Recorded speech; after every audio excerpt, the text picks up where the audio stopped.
police officers indeed are crime intelligence officials? Yes, Chair. They are all crime intelligence officials. All right. Thank you. Thank you, Commissioners. And based on how you have worded your paragraph 7, I take it you are not inclined to disclose the nature of the information you shared with the Minister at the time, because these are matters you are yet to testify to in court. Am I correct? Yes, correct, Chair. Witness E, why did you feel free to share this information with the Minister? I think earlier on you said, even though you were not supposed to, you told him everything. Why did you feel free to share it? Because he was the Minister of Police at the time. So I saw no problem to share the information with him. Thank you. If then I may follow up on your response to Commissioner Baloyi's question, is your logic that had the same person called you at the time, but he was not Minister of Police at the time, you would not have shared that information? Is that what you are communicating? I was not.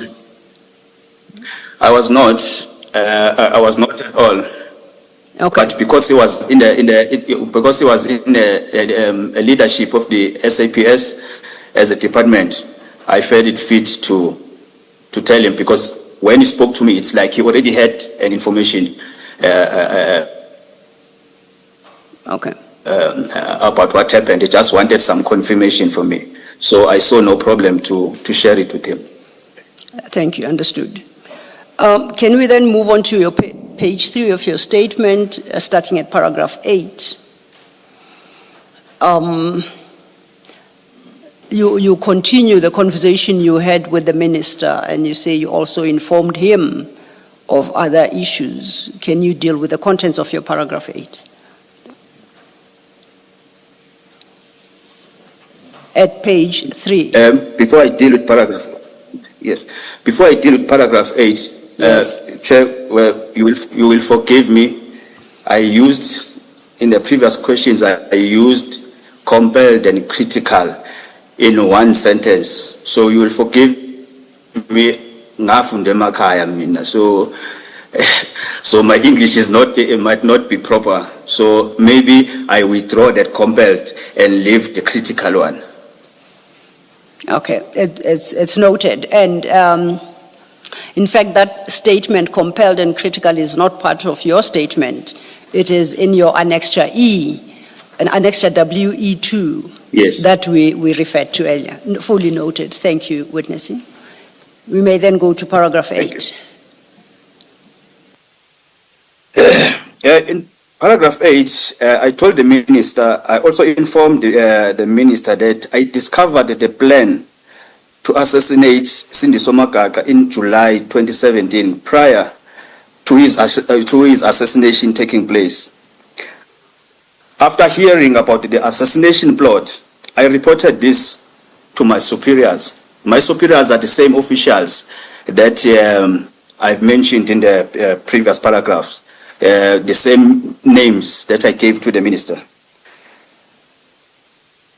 In addition to informing them about the assassination plot, also propose some steps that we can take as the police to prevent the murder or to save Makaka's life.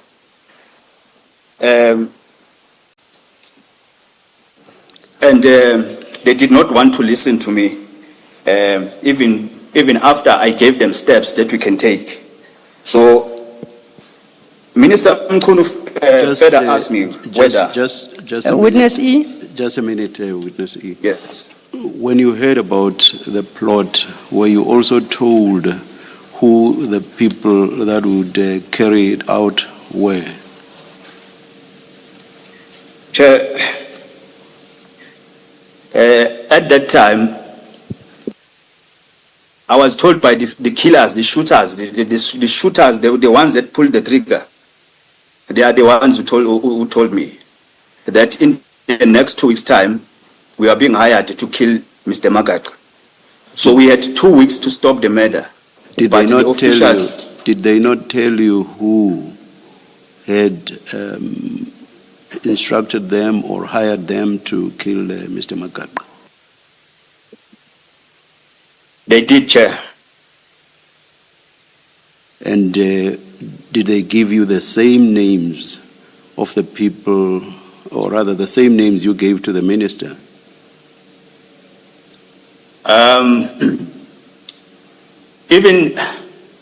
Even though, Chair, I won't go deep to the case of Makaka, but I can just give you an idea No, of how this information came. it's a very simple question, Witness E. Yes. Did they give you the same names you gave to the minister? The names that I gave to the minister are the officials who assisted the killers. Not the officials did not hire the killers to kill Makaka, but they assisted the killers. So Okay. the people who hired the hitmen. Let me ask the question differently. The killers who said they were going to, or there was a plot for Mr. Makaka to be killed, did they mention that those that were going to assist them in the killing were the people whose names you gave to the minister?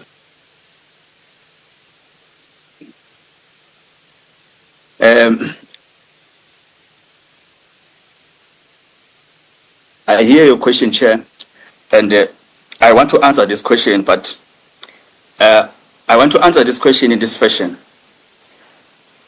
One of the killers is late now. He was an informant handled by us, by our office. I saw that in your Which is the Office of Public Security. Just a minute, Yes. just a minute, Witness E. I saw that either in your statement or in one of your annexures. I saw that.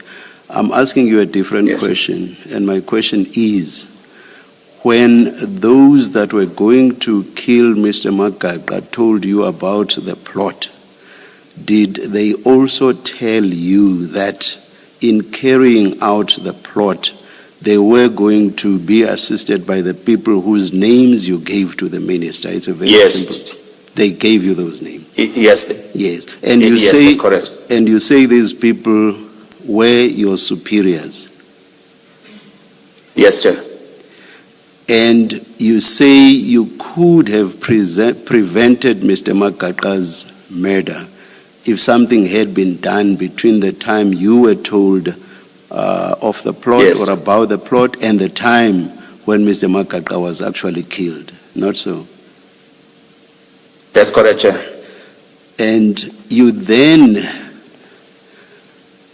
all right, the superiors that you reported to, from the answers you've given thus far, I assume are the same superiors whom you were told about by those who advised you of the plot, correct? That's correct, Chair. And were you serious about wanting to prevent Mr. Makaka's murder? I did everything in my power, Chair. Were you serious about wanting to prevent the murder? I was serious, Chair. And you report to the very people whom you've been told are going to assist in the murder? They are very senior, Chair, in KZN. I spoke to them so that we can block the murder, but they refused. You report with a view to preventing the murder, and you report to the very people whom you've been told are actually going to assist with the murder.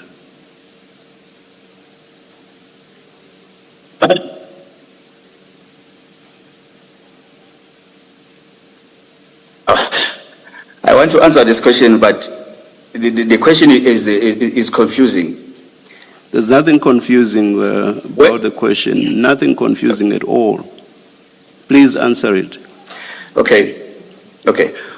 When I got the information, I reported the information to the people who were going to assist. But those people at the time, they didn't know that they will be asked to assist. The informer spoke to me alone, and then I related the message to my commander, to my immediate commander, in a level of a captain. I won't mention the name. But then, at the time, my superiors didn't know that the hitmen will ask them for assistance. Number two, the equipment that was going to be used in the killing of Makaka came from the very same superiors. An equipment. How would the people that told you or informed you of the plot have known that they were going to be assisted by your superiors if at that stage the superiors did not even know that they were going to assist? Because the equipment that they were going to use, which is the firearm and the car, came from the very same superiors. But that's after the event. They were going to ask. That's after the event, according to what you've just said now. My question is about the time you are being told that we are going to be assisted by senior police officials. How could that be said if the senior police officials themselves did not even know that they were going to assist? It may well have been the senior officials would have said, no, we are not willing to assist. Please make me understand. I don't understand. Okay. I got the information of the killing of Makaka on Sunday, the 2nd of July 2017. I got it from an informer who was hired to kill Makaka. He then told me that he's going to ask the captain and the colonel to assist them in such a way that when they go to Mzimkhulu and come back from Mzimkhulu, they get a protection. He told me this on the Saturday or on a Sunday. Then on the same Sunday, I called the captain and the colonel, telling them that this informer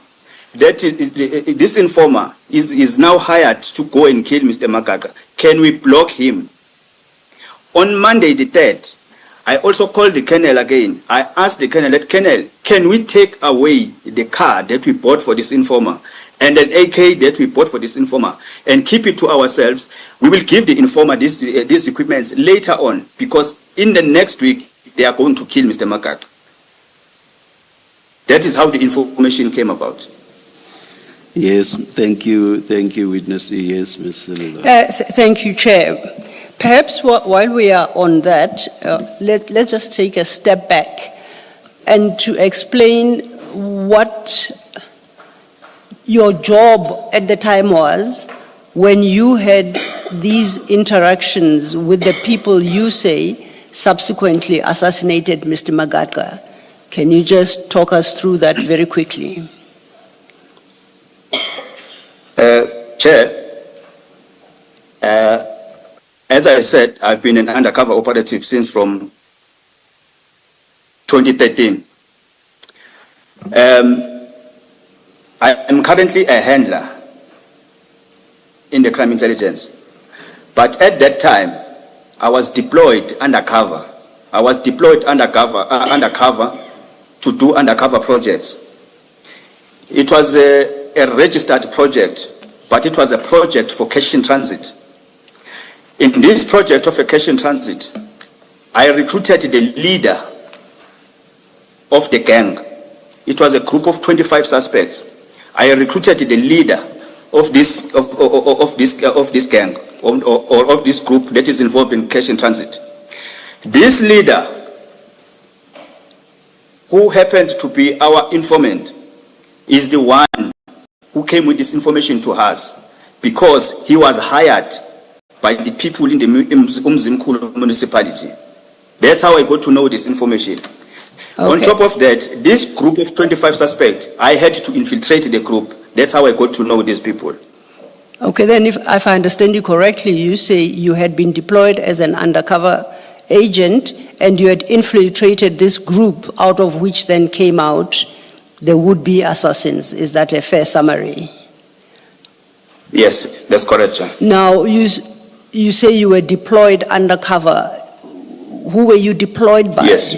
Who were you deployed by to this, what you By the call very same a project? Sorry, let me just finish. Who deployed you to act undercover to what you now call a registered project? The very same officials that I gave the names to the minister, the very same officials that provided the vehicle and the firearm to that was used in the matter of Makaka. And these are the people at your paragraph 8 you refer to as your superiors. Is that so? That's correct, Chair. I'm clarified, thank you. We're still at your paragraph 8. You have dealt with communicating the assassination plot to your superiors, and you indicated that they failed to do anything to halt their assassination. You go further then to talk about what Minister Mkunu next asked you in the same paragraph. Can you take it from there?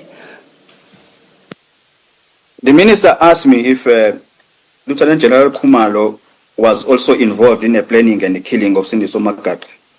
And I explicitly informed the minister that General Khumalo was not involved.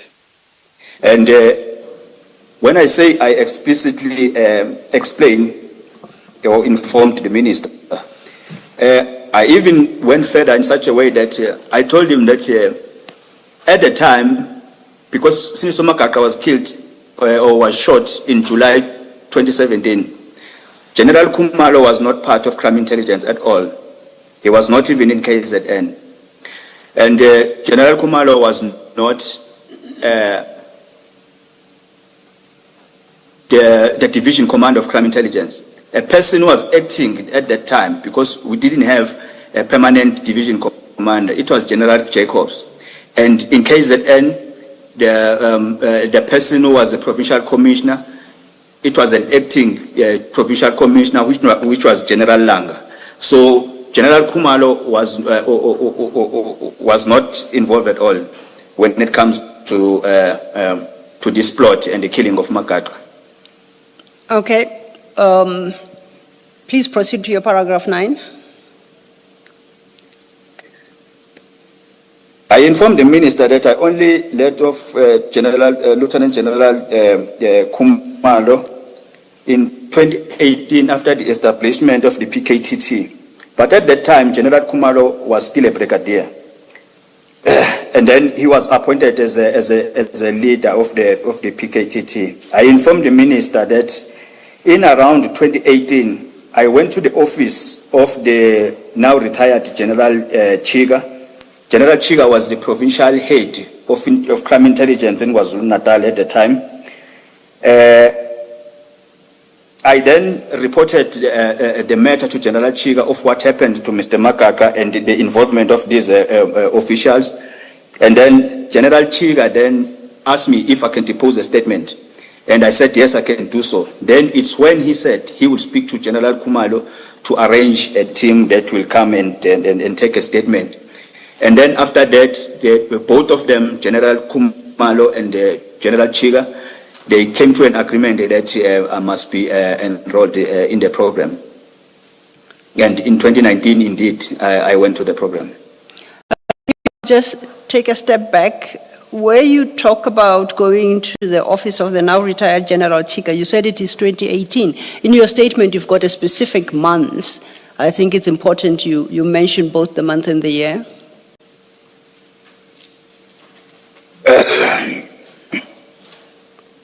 At your... It was around August. It was around... Go ahead, sorry. It was around August. It was around August 2018. It was after the establishment of the PKTT. Okay. And I know that you say you informed the minister of this fact. Yes, I gave him everything. Okay, then let's go to your paragraph 10. After you have informed the minister of all these facts. We are still at your page 3, paragraph 10 at the bottom of the page.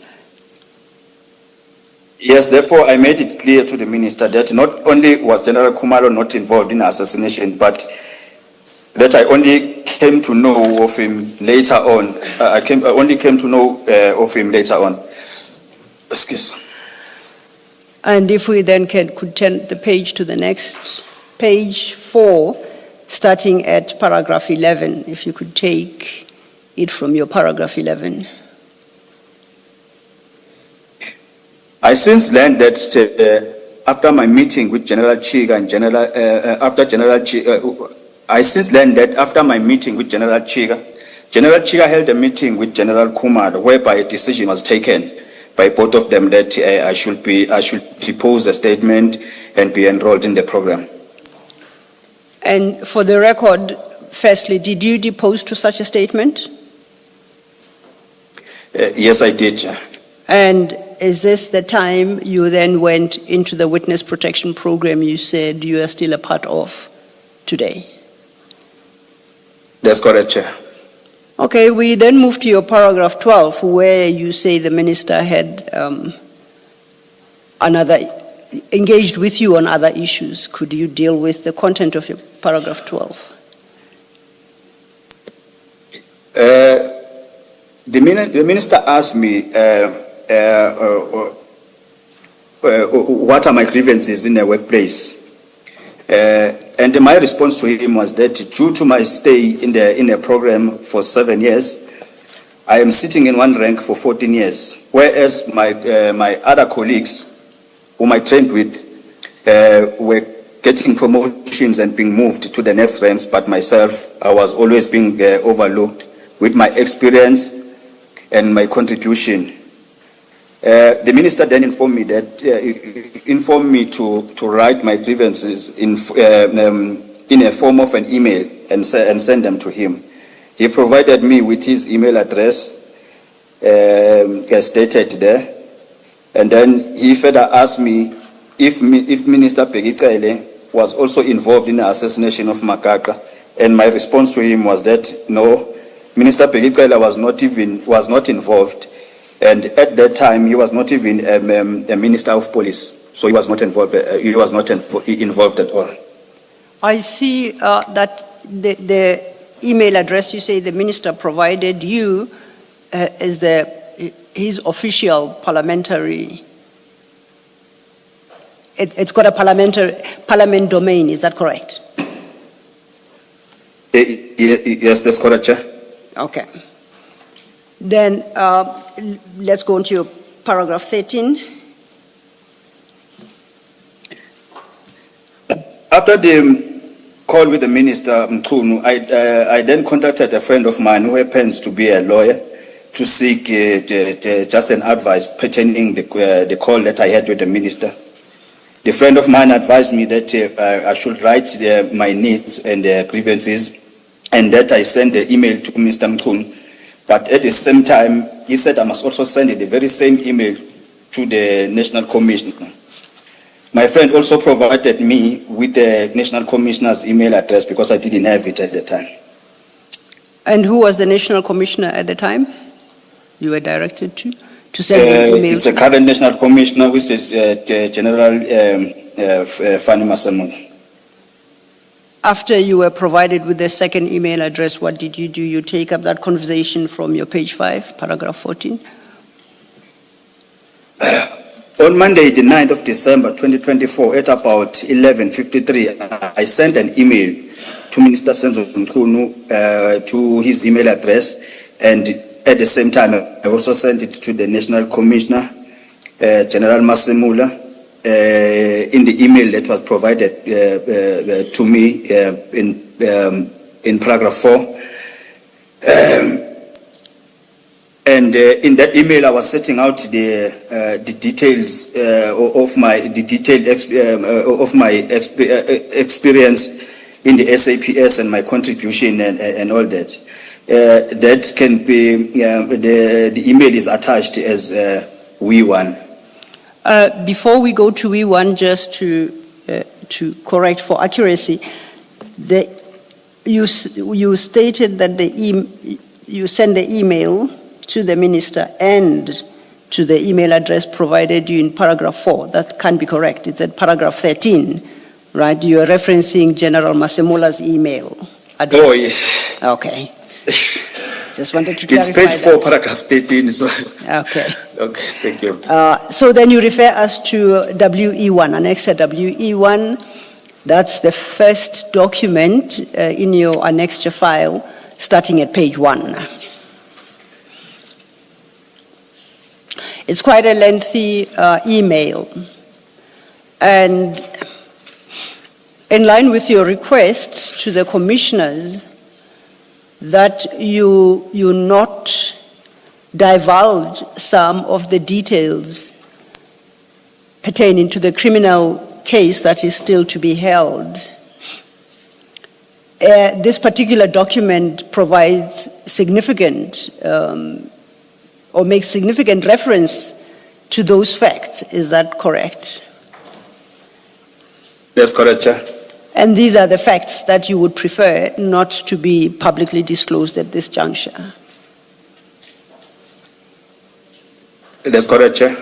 Now, with those restrictions, what would you like to particularly highlight to the commissioners from this annexure WE1?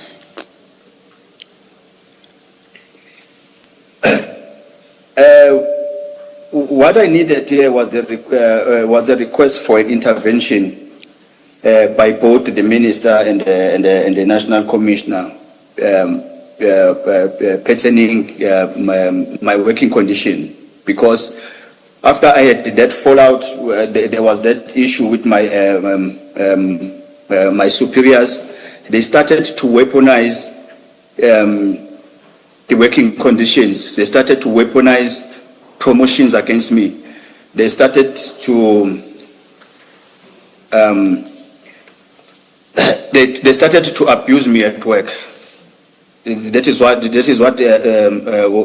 was an intervention that I needed from them. Yes. And do you set out in this document what you required of the minister to assist you with, insofar as any grievances you may have at the workplace are concerned? Firstly, I started mentioning about my contribution starting from 2013 in all those drug projects, all those cash in transit projects, and all those ATM bombing projects. And then if I skip my history there, I will start whereby I said I need to emphasize that each project I've worked never had less than 20 most wanted suspects and dangerous suspects. And I must also state that in 2017 alone, I arrested over 100 dangerous suspects in KwaZulu-Natal with 100% convictions. Some are currently serving years in prison, and some were killed by the Special Task Force during the confrontation with the police, during our takedown operations. But not even a single suspect in our project or in the project where I was involved as an undercover operative is still outside, not even a single one. I also mentioned that the turning point of my career started in 2017 after I blew the whistle by exposing the rot and the corruption that was happening within Crime Intelligence KZN, especially in undercover unit, which is called MDOC. I also mentioned there, what does MDOC stand for? And then I reported this in a Crime Intelligence apologies, office. Witness E, what does MDOC stand for? MDOC is a crime intelligence unit. Which is MDOC. MDOC means multi-dimension organized crime. Thank you. It's a yes. Thank you. No, please continue. Thank you, Yes, Chair. thank you. You may continue. Witness E, you were at Annexure WE1, page 1 of thereof, and we had just dealt with the issues you had in relation to MDOC. What happened there? what happened here, I reported the senior crime intelligence officers to former acting division commander, commissioner, which was General Jacobs. But with regards to General Jacobs, I must point it out that I didn't communicate with him directly, but I communicated with him via the provincial head. So I spoke to General Chiga in person, and then General Chiga said, because we are all under him and we're reporting to him, because MDOC reports directly to the provincial head. So he said that this matter needs to be investigated by the national head, which is a division commander, so division commissioner. So the division commissioner at the time of crime intelligence was General Jacobs. Okay. If I can then draw your attention to page 2 of that document, paragraph 2, which starts with the words, the said parties that the same officials were my commanders. Do you see that? Do you see where I'm reading? Yes, yes, the said part, yes, the said part is that the very same officials were my commanders. Yes. And Now, their names, my question, I did mention them. Yes. My question is, in that paragraph, you then set out various names of people. My first question is, are you saying these are the people that you call your commanders and who you say were a part of the assassination? I just need you to confirm whether it's the same people. It's the same people, Chair. And secondly, are these the same people you stated at your paragraph 7 that you disclosed to the minister in your conversation of the 7th of December 2024? That's correct, Chair. Okay. Thank you, Witness E. Chair, I know we started later than we hoped with this witness. It is 1 o'clock. I'm in the commission center. We just must take the break. We'll take a lunch. And resume it. Well, as the commission adjourns with witness E's testimony, quite harrowing and unnerving what he is actually sharing with the commission there, especially regarding the assassination of Sindiso Makaka and the involvement of law enforcement officials, but of course asking that some of that information still be withheld. And that's where we'll leave it for today. Thanks so much to everyone who tuned in. And here's Ondelambana with your news after 1.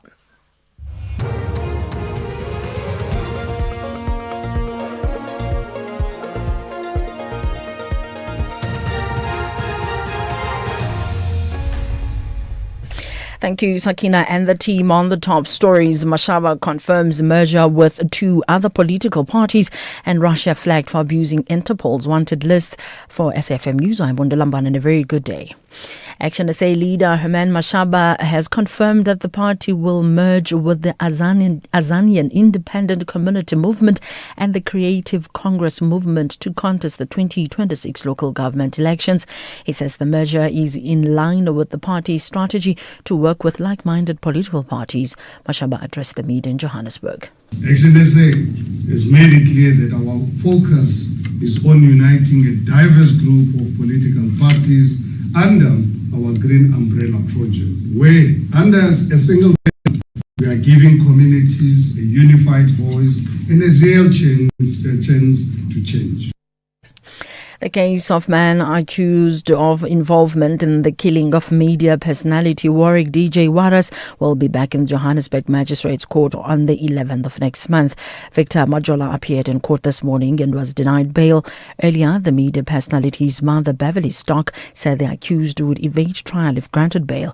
DJ Waras was shot dead outside a building in Johannesburg last month. KwaZulu-Natal Acting Deputy Police Commissioner Anthony Gopal says it was inappropriate for Police Minister Senzo Mchunu to communicate directly with his principal. Gopal says Mchunu had called him and asked why the Political Killings Task Team was investigating the killing of an ANC councillor, Pendukani Mabhida. Gopal has told the Madlanga Commission of Inquiry in Pretoria that Mchunu also wanted regular updates on the case of Mabhida, who was shot dead outside his home in Kwasitebe in February 2025. Other than that, when it comes to the normal protocol of chain of command, politicians will talk to our principals, and same way if you go to just take a local level, you will find that the mayor will communicate with their station commander because that's the level on which they are in the local area. In myself, I have lots of interaction with the district mayor because I'm a district commissioner. So I have a lot of interaction with the district mayor and the mayors because in terms of the levels that we are on protocols, I'm allowed to do that interaction. Gauteng Traffic Police have impounded 7 scholar buses in Soshanguve, north of Pretoria. The arrests were made after discovering that the drivers had no valid professional driving permits. Therefore, this follows last week's crash in which 14 learners were killed in Vanderbijl Park, south of Johannesburg. Traffic Police spokesperson Silo Marimare says they will intensify operations focusing compliance in the scholar transport sector. But we are appealing to our school transport operators that they've got to make sure that our learners are conveyed very safely. So our traffic officers will always be on the ground to ensure that these things are happening. And that's why we are targeting schools as well as routes in which these buses and minibuses are operating. Documents leaked to the BBC suggest that Russia is consistently abusing Interpol wanted list to target critics abroad. Interpol says in hundreds of cases, Moscow has broken its rules forbidding member countries to use the organization to earmark people for political, religious or racial purposes. The BBC's Natasha Peach has the details. According to the leaked files, Russia has the highest number of complaints of any Interpol member country about its arrest requests, at least 700 over the past decade. About half of the Russian cases that were brought before the organisation's independent internal watchdog in 2024 were overturned for breaking its rules. The documents also show Russia has abused Interpol's messaging system to target people for seemingly political purposes. In one instance, Russia appears to have used it to try to find the whereabouts of a journalist who'd fled the country. Interpol says it's strengthened safeguards in recent years to prevent misuse. Recapping the top story, Action SA leader Herman Mashaba has confirmed that the party will merge with the Azanian Independent Community Movement and the Creatives Congress Movement to contest the 2026 local government elections. I'm Mondela for SFM News Alliance at 1:30. Bridget Masinga on SAFM. 30-year-old Dineo knows all about saving on her car insurance with Outsurance. I'm saving 1,094 rands. That's an unbelievable 1,094 rand monthly saving on Dineo's 2025 Kia Sonet. And she'll get an out bonus. If I'm claim-free for 3 years, then I get an out bonus back. Ready to see how much money Outsurance could save you? SMS out to 30754. That's out to 30754. Licensed insurer in FSP. TCs and information online.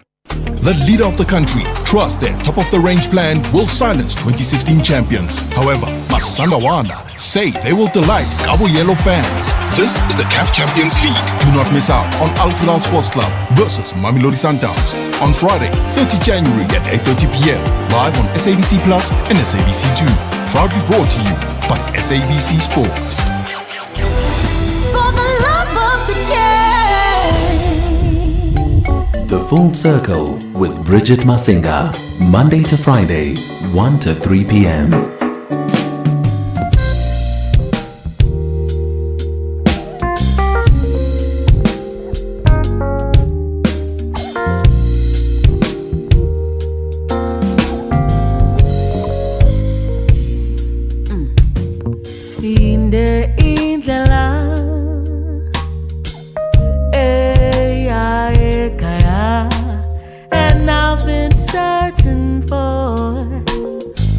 So my soul can dance, and when I find that place, I'll know I belong.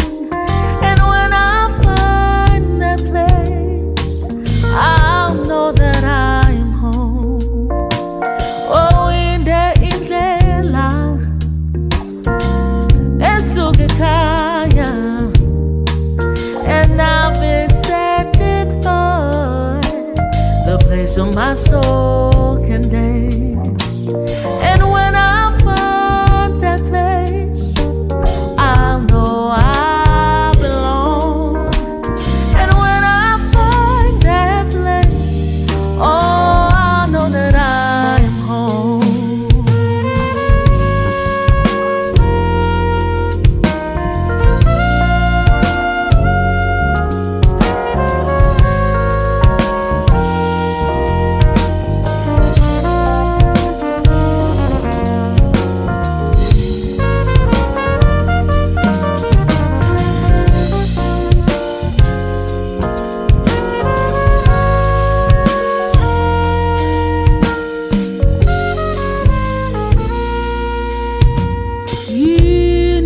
indlela ebhekekayo, and I've been searching for the place where my soul can dance.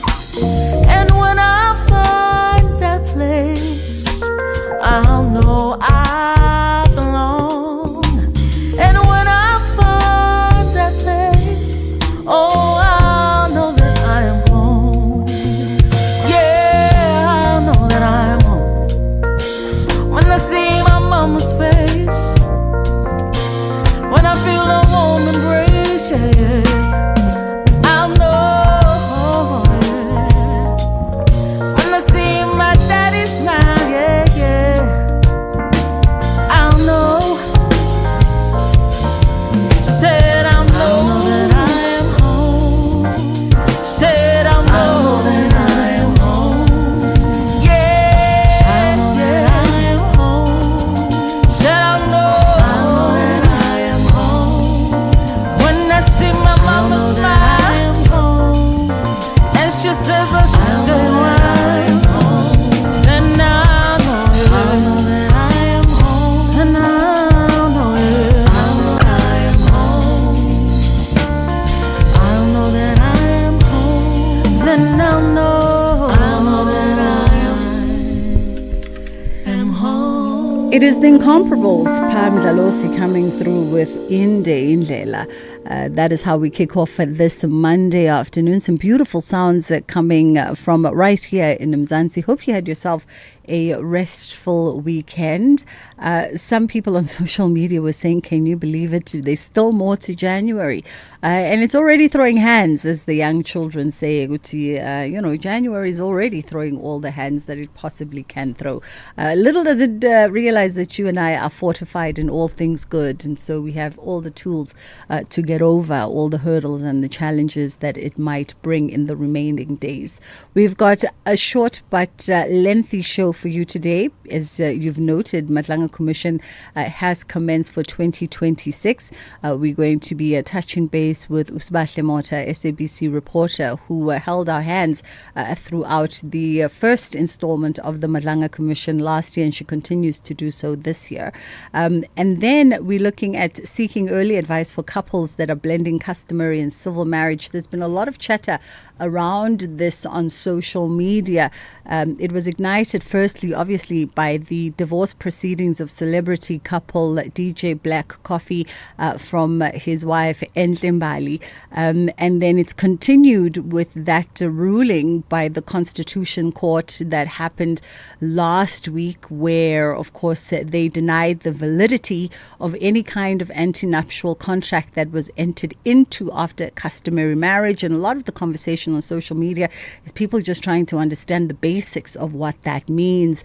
And then thrown into that conversation also were people bringing up the old re-amendment of Zakes Mandwini and his wife Nandi Madida's marital contract, which they amended a couple of years ago.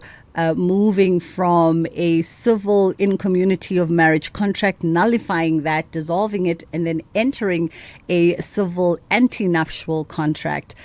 So we'll have all those conversations. If you still have points that you want clarified around that, you're more than welcome to send us a voice note right now. In fact, 061-410-4107 is our WhatsApp line, because we are limited for time. Let's take a quick break and then we'll come back on the other side. Every day, Rand Water's underground pipelines run through servitudes across the country, carrying millions of litres of water to our communities. But when people build too close, it's called encroachment, and it's very dangerous. If a pipeline bursts, it can flood homes, destroy property, and in many cases, people lose their lives. That's why Rand Water marks its servitudes with blue and white beacons, a clear warning to stay clear and safe. When we protect Rand Water's servitudes, we protect our communities too. Rand Water, finding new ways. All right, Eskom customers, change is here. Eskom is upgrading old electricity meters with modern smart meters, giving you clarity, control and confidence. With your new meter, you'll be able to see your usage in real time, giving you the power to manage your electricity with ease. Smart meters are accurate and help Eskom respond faster to issues. So please allow their authorized installers access to install your new meter. For more information, visit their website, Eskom, redefining for a better future. You are listening to The Full Circle. All right, just a side note there also, if anyone from Eskom is listening, I think also maybe coupled to this, we should get clarity as to how you verify Eskom installers. You know, given the security issues in this country, a lot of folks would be concerned about that, to say, well, how do I know, what do I ask for in order to know that this is an Eskom installer? Sibahle Mota joins us now to look at phase 2 of the Madlanga Commission after the holiday break. How are you doing this afternoon, Sibahle? Good afternoon to you, Bridget, and to listeners, and I'm doing very well, thank you. I hope that is not because of everything that's already transpired today at the Madlanga. No, I would say, I think I was just bringing myself back to myself. Okay. So just by way of a quick recap, when we left over phase 1 last year, the Commission obviously had made that announcement that that first report would be submitted to the presidency. Just recap us on that report was indeed submitted and there's been confirmation on both sides. Yes, definitely, Bridget. If you remember, the last witness to testify was Police Minister Senzo Mchunu, and this was under phase 2 because he had been implicated in these corruption allegations as well as political interference. So essentially, he's at the center of all these allegations that have been made by General Nhlanhla Mkhwanazi. So the report, the interim report, was handed over to President Cyril Ramaphosa, and we even got knowledge from the Commission to say that they have handed it over, even the presidency saying that it has received it.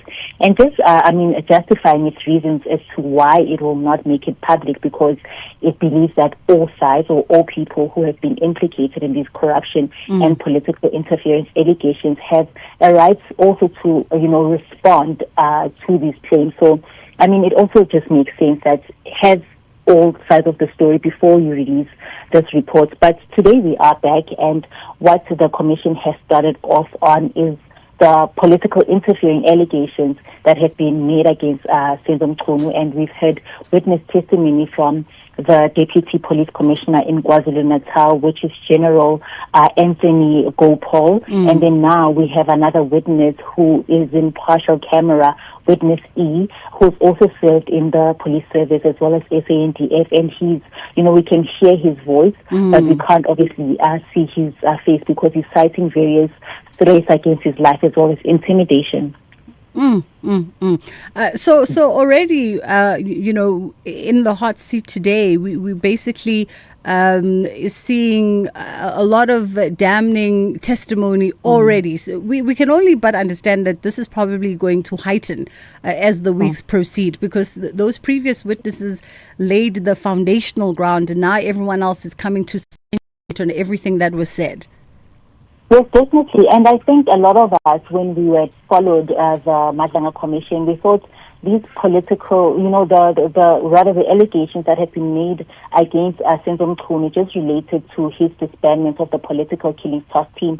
But we are seeing instances, according to today's testimony, where we are seeing him sort of involve himself in certain cases. And one case is of a councillor in KZN, and he was gunned down, outside his home in February 2025, and his name is Pendugani Mabhida. And this is the first interaction that the Deputy Police Commissioner in KwaZulu-Natal, Anthony Gopal, says that he's had with Police Minister Senzo Mchunu, where Senzo Mchunu approached him, wanted the details of Pendugani Mabhida's assassination as well as murder, and also finding that, it seemed like Police Minister was not pleased with the fact that Pendugani Mabhida's case was being investigated by the PKPT.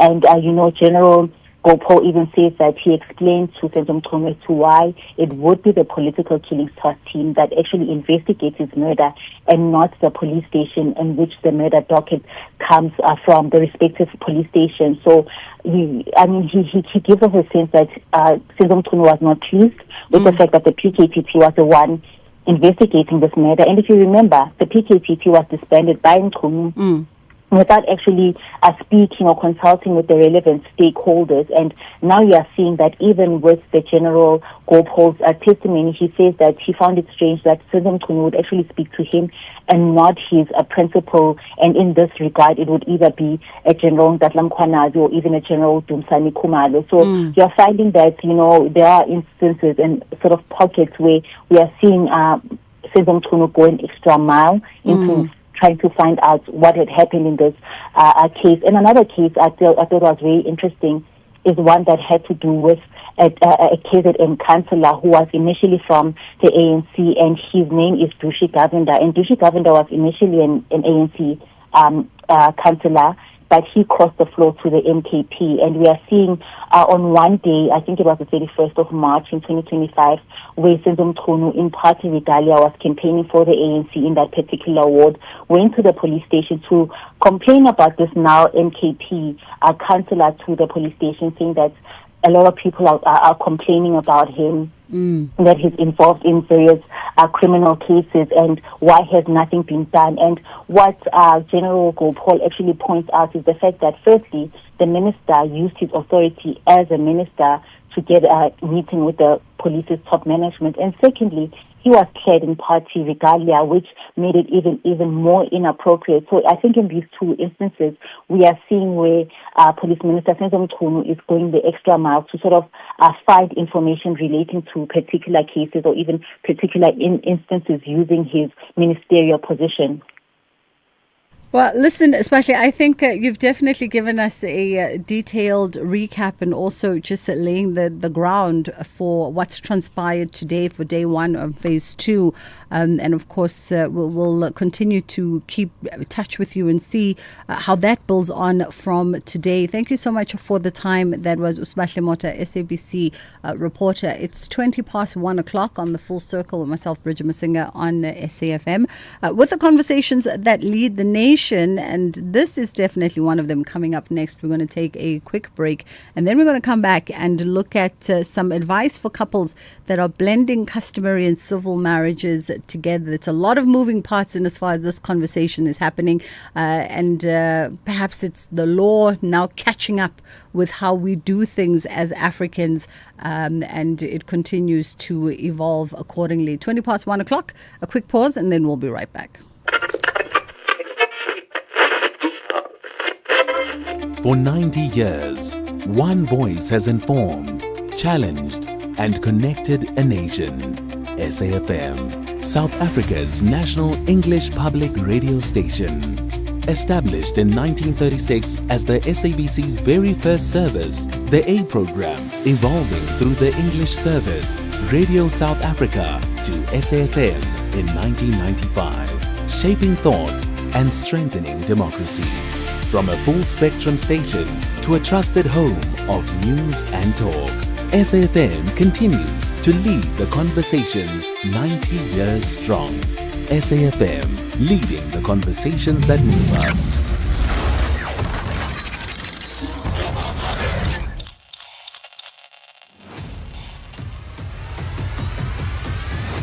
Bridget Masinga is streaming live now on Facebook, YouTube, and X at SAFM Radio. All right. If you're watching our live stream and you saw that hand going, that is my desk technician, because she's a short peewee, so she can't reach over for my mic. And I said to her, I'll switch on my own mic, and then I forgot. So she's just like, mic. Anyway, let's have this conversation. Shani van Niekerk, who's a senior associate at Adams & Adams, joins us now. So on Wednesday, the 21st of January, we saw the Constitutional Court handing down a landmark judgment clarifying the application of prenuptial agreements to customary marriages. And the ruling effectively confirmed that customary marriages can be governed by antenuptial contracts, provided these agreements are properly executed and registered. Shani, good afternoon to you. How are you? Good afternoon. I'm well, thanks, and you? I'm great, thank you. This ruling by the Constitutional Court, I mean, I tweeted it as it happened in real time in the most simplest of English that I could master. And interestingly enough, it started a whole debate, not only under my tweet, but also under everybody who tweeted it, where there seemed to still be a confusion as to, well, what does the Court mean when it says the Court denies the validity of anti-nuptial contracts following customary marriage? I think people are interpreting the judgment wrong. First, I think it's important to remember that nothing has really changed. There has always been the possibility of entering into an anti-nuptial agreement for a customary marriage. The problem that has started to exist, and I'll use the black coffee matter as an example. Parties would get married culturally, enter into a customary marriage, let's say in their 20s. Then they do not sign any agreement. That means a customary marriage is automatically a marriage of in-community of property. Yeah. As the times have evolved, a lot of black couples have elected to enter into what they would sometimes call to have the white wedding. Yes. So let's say 2 or 3 years later, they have this white wedding, and those parties then started to enter into an anti-nuptial agreement before the civil marriage, which would, let's call it for a lack of better understanding, the white wedding. The problem that then started to move around in the courts is that can parties change their marital regime? Because now we must remember, the customary marriage was a marriage of in-community of property. So basically there was already a contract, not a written contract, but in terms of our law, if there's no agreement, it's in-community. Now parties have 2 or 3 years later, they sign an anti-nuptial agreement, for example, out of community without accrual, which changes that first regime. So the court has found that parties cannot enter into a civil anti-nuptial agreement after they have already entered into a customary in-community of property marriage. So, for example, the black coffee scenario. He got married to his wife customarily. That means she's entitled to half of everything. A few years later, they had a civil marriage and they signed an anti-nuptial contract in which it said that there's no accrual, meaning out of community, no accrual, meaning what's mine is mine, what's yours is yours. When the divorce started, the wife's attorneys started asking the question, but how was it possible for these parties to change their regime from in-community to out of community? Because the Matrimonial Property Act, Section 21, says that if parties wish to change their marital regime, there must be judicial oversight, which means you lodge an application to court where you ask the court to change your marital regime.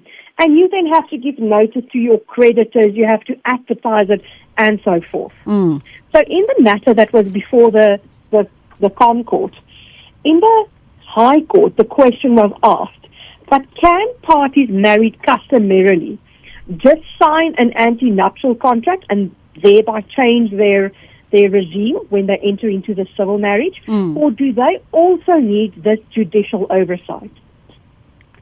The Court of Quo said that the anti-nuptial agreement is invalid if it did not have judicial oversight, meaning if you got married in community of property, you can't just re-sign this agreement to change it. The High Court went a bit further and said that the reading of Section 10.2 of the Recognition of Customary Marriages Act is a bit unclear. And because that section of the Act made it sound like perhaps it is giving parties in a customary marriage the right to enter into a anti-nuptial contract before the civil marriage. And based on that, the High Court then found that you can never do that, therefore that section is unconstitutional. Whenever a High Court declares something to be unconstitutional, it is referred to the Court for confirmation. The Constitutional Court agreed that parties cannot sign an anti-nuptial contract without judicial oversight to simply change the marital regime. The Concord just added that they do not think that the Section 10.2 of the Recognition of Customary Marriages Act is a problem, but rather the reading of it. So the Concord found that it's not necessary to find a section unconstitutional. People should just read it properly, but also confirmed that you cannot sign a civil anti-nuptial agreement. Because basically what has been found, what you can do, parties who plan to start lobola negotiations and who plan to enter into a customary marriage, they are entitled to enter into an anti-nuptial agreement. Anti-nuptial, means before nuptials. So that means if parties getting married customarily want to change the regime from an in-community to an out-community, they have to sign that anti-nuptial agreement before the customary marriage. And that is basically the position that the Concord has not changed. It has basically confirmed, because as the time progressed, parties and customary marriages seems to change the initial idea of the act. Yeah. I want us to just hold there for a second, Shani. I know I've only got you until 36 past, and you're keeping a tight schedule. Let's just take the headline news, and then we'll come back on the other side and maybe jump on from that beginning phase around the lobola negotiations and the signing of the anti-nuptial contract at that point, because that seems to also be, by and large, a part of the conversation is people debating when we are considered married by customary rites of passage, of course. It's just gone 1:30 on the Full Circle. Thank you, Bridget. On the news headlines, Action SA confirms that they will only contest in some municipalities in the upcoming local government elections. The Matlanga Commission has heard how Police Minister Senzo Mchunu used his position to get a meeting with the station commander in KwaZulu-Natal while on an ANC campaign trail clad in party regalia. And the 10 European countries bordering or close to North Sea are to sign a historic clean energy pact today. A full update follows at the top of the hour. Bridget Masinga, weekdays on the Full Circle. We are in conversation with Shani van Niekerk, who's a senior associate at Adams & Adams, getting some clarity around this matter. The judgment by the Court that was handed down on the 21st of January, that clarification around anti-nuptial contracts as they pertain to customary law. I think the other part of the conversation that I tracked, Shani, is a lot of people debating, the point of, well, at the point of lobola, are we then considered married? And at that point, should we then be talking anti-nuptial contracts? As I understand it, at the point of will you marry me, before even the families get involved, at that point, we should be talking what are the legal documents that we need to sign and what agreement are we getting into? Yes, I absolutely agree with you. So what the Act says is that parties are deemed to be married customarily once all of the traditions and celebrations have been concluded. The problem that we've seen in our courts is that those traditions and celebrations differ from culture to culture. Therefore, in some cultures, lobola, after lobola, there is a celebration, a lobola celebration, and they deem to be married at this stage. And then a lot of other cultures believe there must first be the handover of the bride and the slaughtering and all of that. That has made the position slightly unclear. And therefore, I would recommend to all parties, even thinking about marriage, rather get that document signed before you start the lobola negotiations. And I think that is just the point of clarity, is get the legal documentation out of the way, because the other case that was brought up is the case of Zakes Bantwini to his wife Nandi Madida, who got married customarily, so entered into a default in community of property marriage. Then a few years later, even though from what I read in the articles, and I speak to her all the time, but I've not asked her, in the articles, they themselves, said that actually they were a bit confused because they were so young, but they came to a rational agreement to dissolve their civil marriage and then start the process again so that they could actually enter into an antenuptial contract and remarry again. Yes, because I think we get married, well, a lot of us get married early 20s. I mean, you barely know what your own surname is in your early 20s. Now you have to make decisions that you'd have to deal with in 20 or 30 years later. So I think it is people in their early 20s, they simply do not know what the implications are. I've had many clients say to me, but the lobola and all of that was just to keep our families happy. We didn't really think that's the real marriage. But unfortunately it is. And weirdly enough, that is now the position of Black Coffee, if we are to believe his tweets from a few days ago. Exactly. So I would, rather than just, we need to start educating young people to understand what decisions they are making and what the implications are of your early 20s decisions. If you are talking about marriage, whether it is where and how, go see an attorney beforehand to make sure that you are covered. That's the only sense that it makes. Shani, I know our time with you was limited today, but we'll leave it on that point. Thank you so much. That was Shani van Niekerk, Senior Advocate at Adams and Adams. And the crux of the matter is, if you are thinking about marriage at any point in time, before you send the letter, before the malumes arrive at the gate, before the mother gets called, between you and her and him, you need to have this conversation about what kind of marital contract you want to get into, and then go see someone like Shani. It sounds unromantic, which I think is why people do it in reverse, because the thought of going to see a lawyer before we've even sent the letter, before the uncles have arrived at the gate, sounds so unromantic, as my young technician here makes a face to say it really is unromantic. But that's just what must happen in order to safeguard everybody. And no contracts are ironclad. You can always renegotiate your contract, the two of you, if you are amendable to such a few years down the line.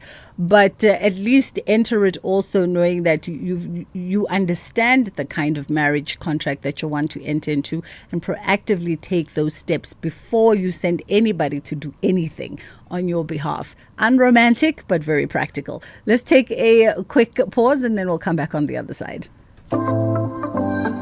Wherever you are in the world, SAFM 104 to 107 is accessible. We're also streaming live on Facebook, X, and YouTube at SAFM Radio.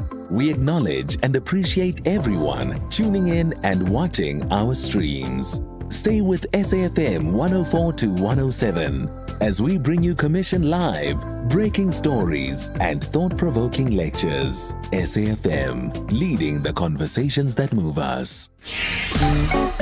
You are listening to The Full Circle.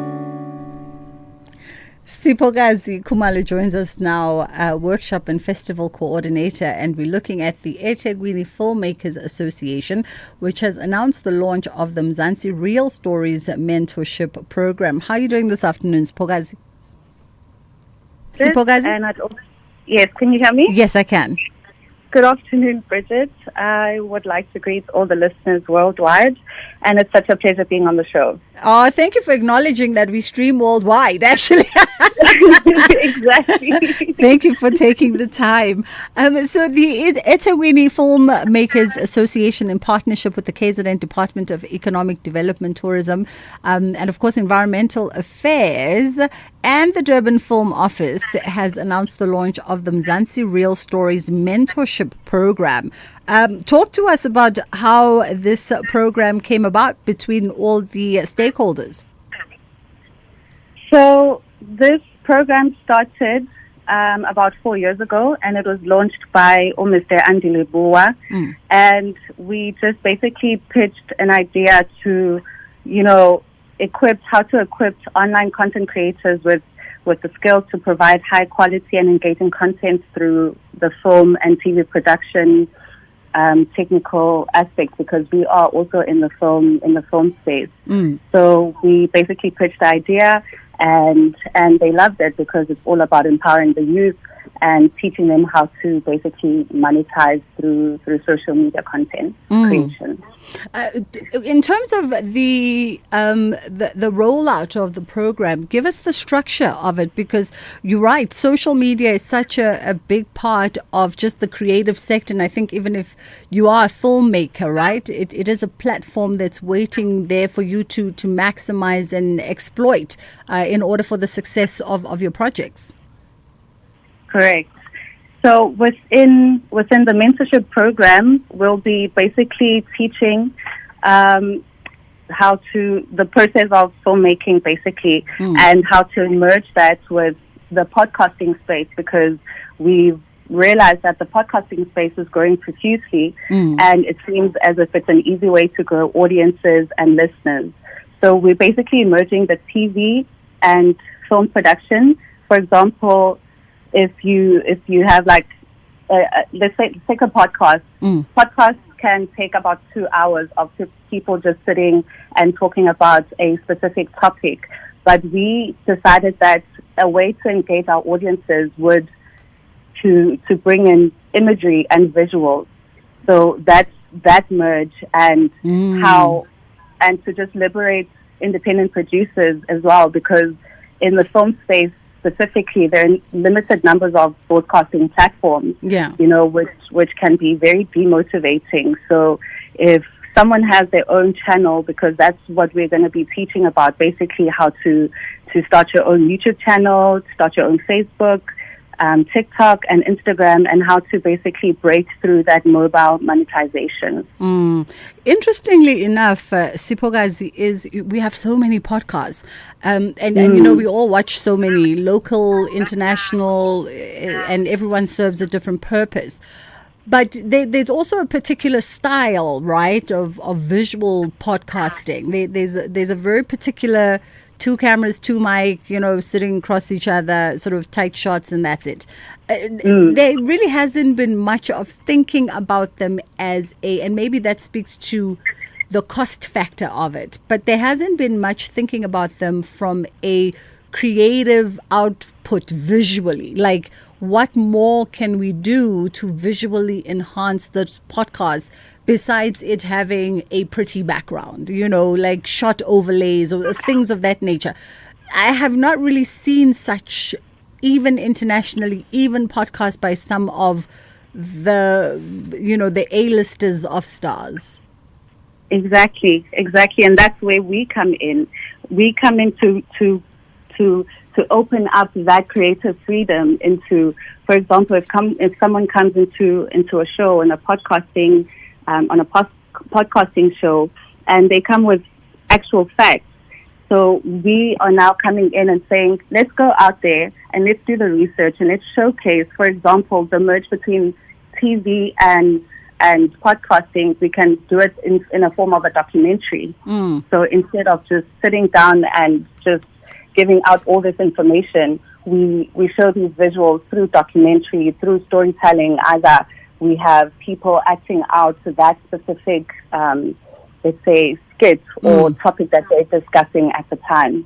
So we're just trying to just liberate creators in that form and just, keep the exuberance of creative freedom, because it's going to be done organically. And we're just breaking down all the walls, especially because, there's a scarcity in jobs within our country. And we know that the cell phone is a tool, basically, because within your phone, you don't even have to have a whole production team. If you're a creative, you can literally go out and shoot and post whatever content that you have, and through the use of a cell phone, because within the cell phone you have a camera, you have sound, and you now have editing apps that you can just, that can assist you within the editing process.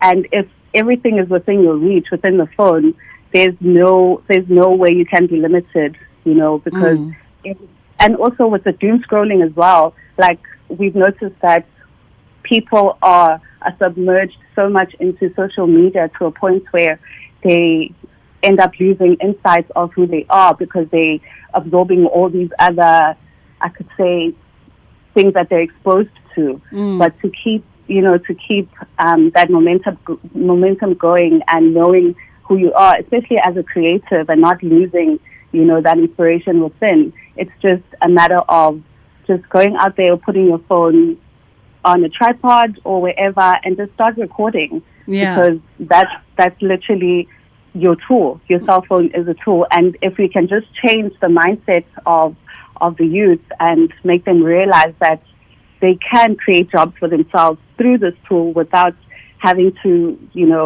be demotivated by the things, because we have influencers these days, and let's take a 16-year-old that's on social media that's gonna, want to have that specific life of that influencer without knowing what goes into it. They can, and let's say they're sitting there with like a skill, they can sing, they can act, they can literally also, it's the same platform basically. The same platform that those influencers have is the same platform that that individual also has. So there's no limits, basically. I mean, definitely smartphones have equalized the creative industry in many ways, because even if we're looking beyond podcasts, I know there are people listening to the show saying, but do we really need another podcast? If it's got substance, yes.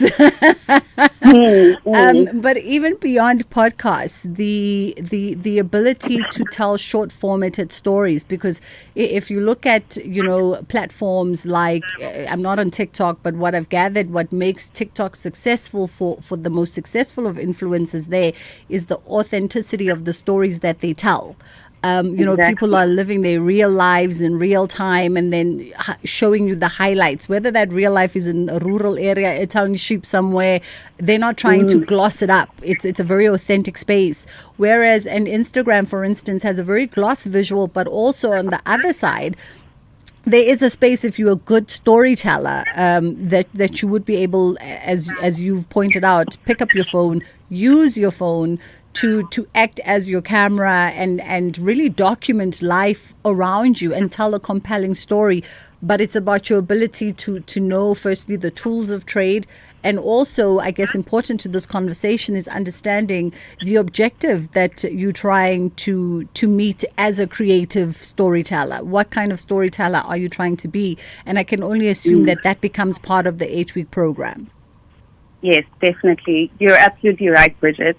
And the 8-week program, mentorship program, will entail of 5 different topics, which are basically script development and creative writing, which is the beginning of any production. Because before you can even shoot anything, it has to be in a written form. Or if you have an idea in your head, it's always best to write it down. So we will be teaching how to step by step on creating a proper solid script and that creative writing. We'll also be touching on visual storytelling, which are camera techniques, audio production, which includes sound, and then we'll touch into the online distribution and production, post-production. And in the last week, we will then have a showcase for a final project for those people that are chosen, because we do have a criteria also for people that are eligible to join the program. Just for folks, as we wrap up, where do folks go to get more information around this? And I'm assuming this is a physical program, so you have to have the ability to get to the venue in Durban. Yes, so we have been workshops in and around Durban, so we already completed 4 workshops, and the mentorship program is going to be within Durban. So people can just go to our Facebook page, which is Independent Filmmakers Association, and we will be posting there. I will put my number as well for people that do want to be part of it. So they can just send us their pages, their profiles, and links to their social media pages, Awesome. basically. Okay. And they have to be available to commit to the 2 months full Okay. program. Lovely. Sipogazi Kumalo, thank you so much for the time. Workshop and Festival Coordinator. And you can find them on their social media pages via Independent Filmmakers Association. That is all the time we have for this conversation today. We are chasing time because we want to get back to that Madlanga Commission that should be back from a lunch break at 2 o'clock promptly. So let's go into Kids Corner, which will take us to the top of the hour for Ndela to bring us the news. This program is brought to you by SABC Education, enriching minds, enriching lives.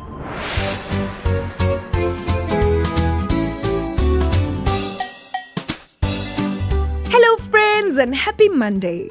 Welcome to our Monday edition of Kids Corner. What does sharing mean to you?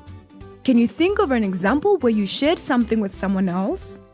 How do you feel when someone shares with you or takes turn nicely? Why do you think taking turns is important when we're playing games or working in groups at school? What do you think can happen if no one wants to share or wait for their turn? And how do you think sharing helps us make new friends and keep our friendships happy and strong? Well, sharing and taking turns helps us take care of one another and make playtime more fun for everyone. Now let's hear from some of our friends while you share your answers with the people next to you.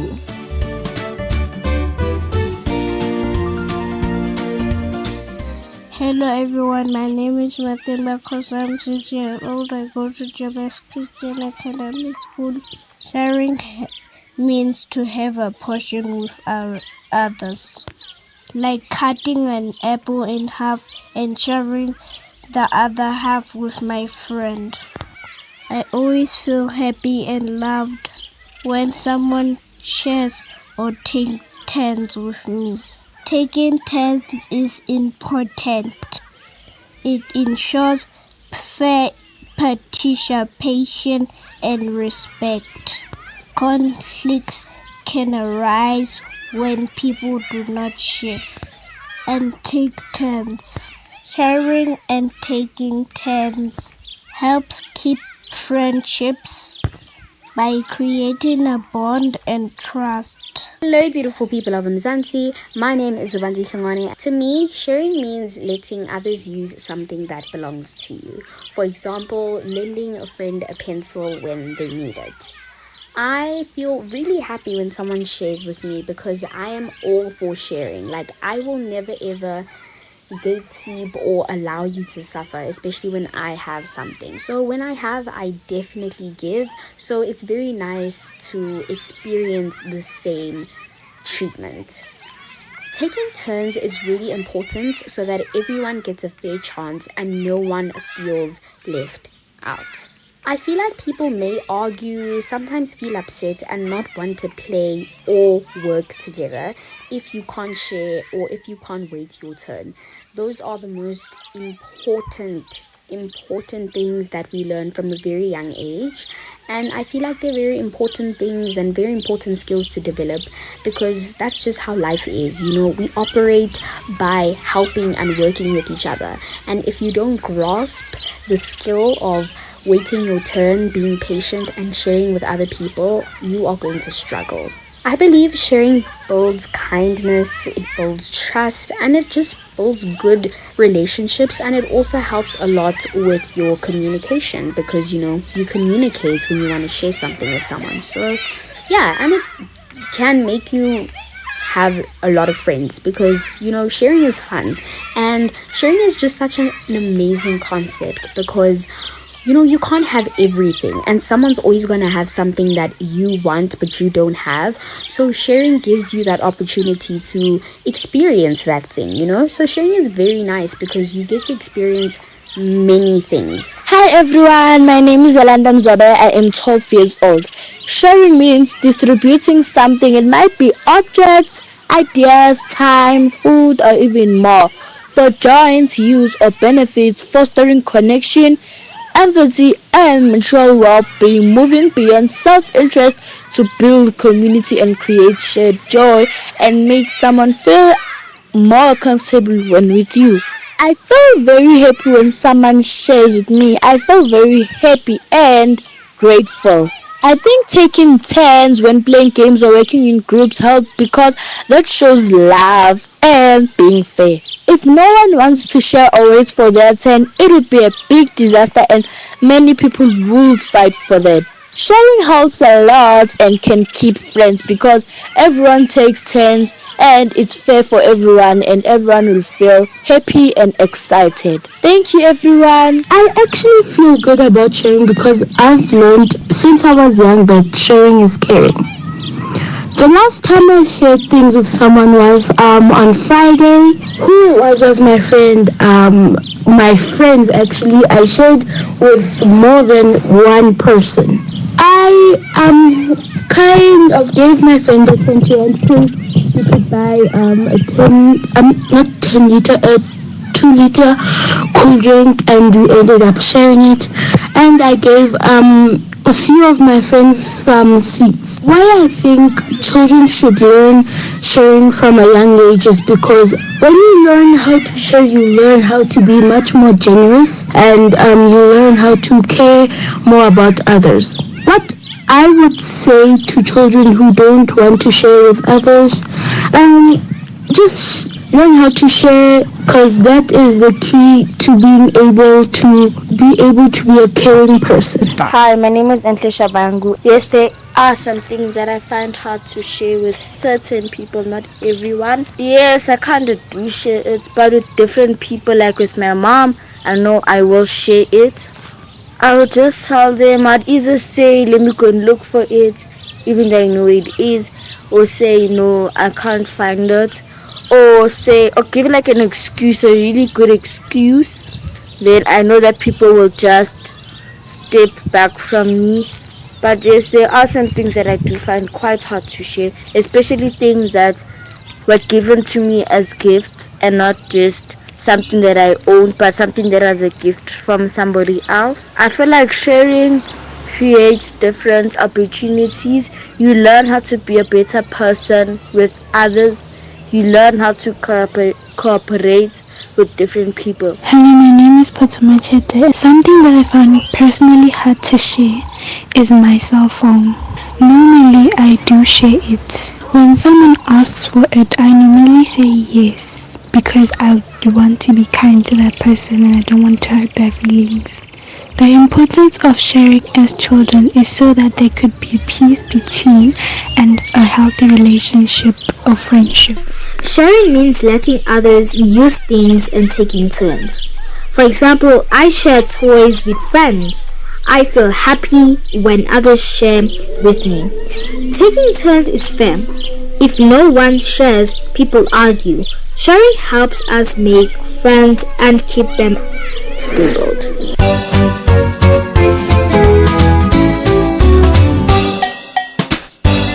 Thank you, friends. It's always great to hear from you. Sharing means caring about others and understanding that we all belong together. It is about giving someone else a chance, whether it's sharing toys, space, time, ideas, or even attention. Sharing shows kindness and teaches children that happiness grows when it's shared with others. When someone shares or takes turns, it makes others feel respected, included, and valued. It helps us as children feel safe and comfortable in games, classrooms, and friendships. Taking turns teaches patience and self-control, helping children learn that everyone deserves a fair chance to participate and be heard. Sharing and taking turns are especially important when playing games or working in groups. They help activities run smoothly and make sure no one feels left out. When everyone waits for their turn and shares fairly, games become more fun, teamwork becomes stronger, and friendships grow deeper. When people refuse to share or take turns, it can lead to arguments, hurt feelings, and broken friendships. Others may feel ignored or unimportant, and group activities can quickly fall apart. Learning to share helps prevent conflicts and teaches children how to solve problems peacefully. Sharing plays a big role in making and keeping friends. Children who share are often seen as kind, trustworthy, and friendly. These qualities help build strong friendships based on respect, understanding, and care. By sharing and taking turns, we learn how to be good friends and responsible members of our school community. Learning how to share is not always easy, but it is a powerful skill that helps us grow emotionally and socially. Every time we share or wait for our turn, we build kindness, patience, and respect, values that will guide us throughout our lives. That's it for today, friends. See you next time.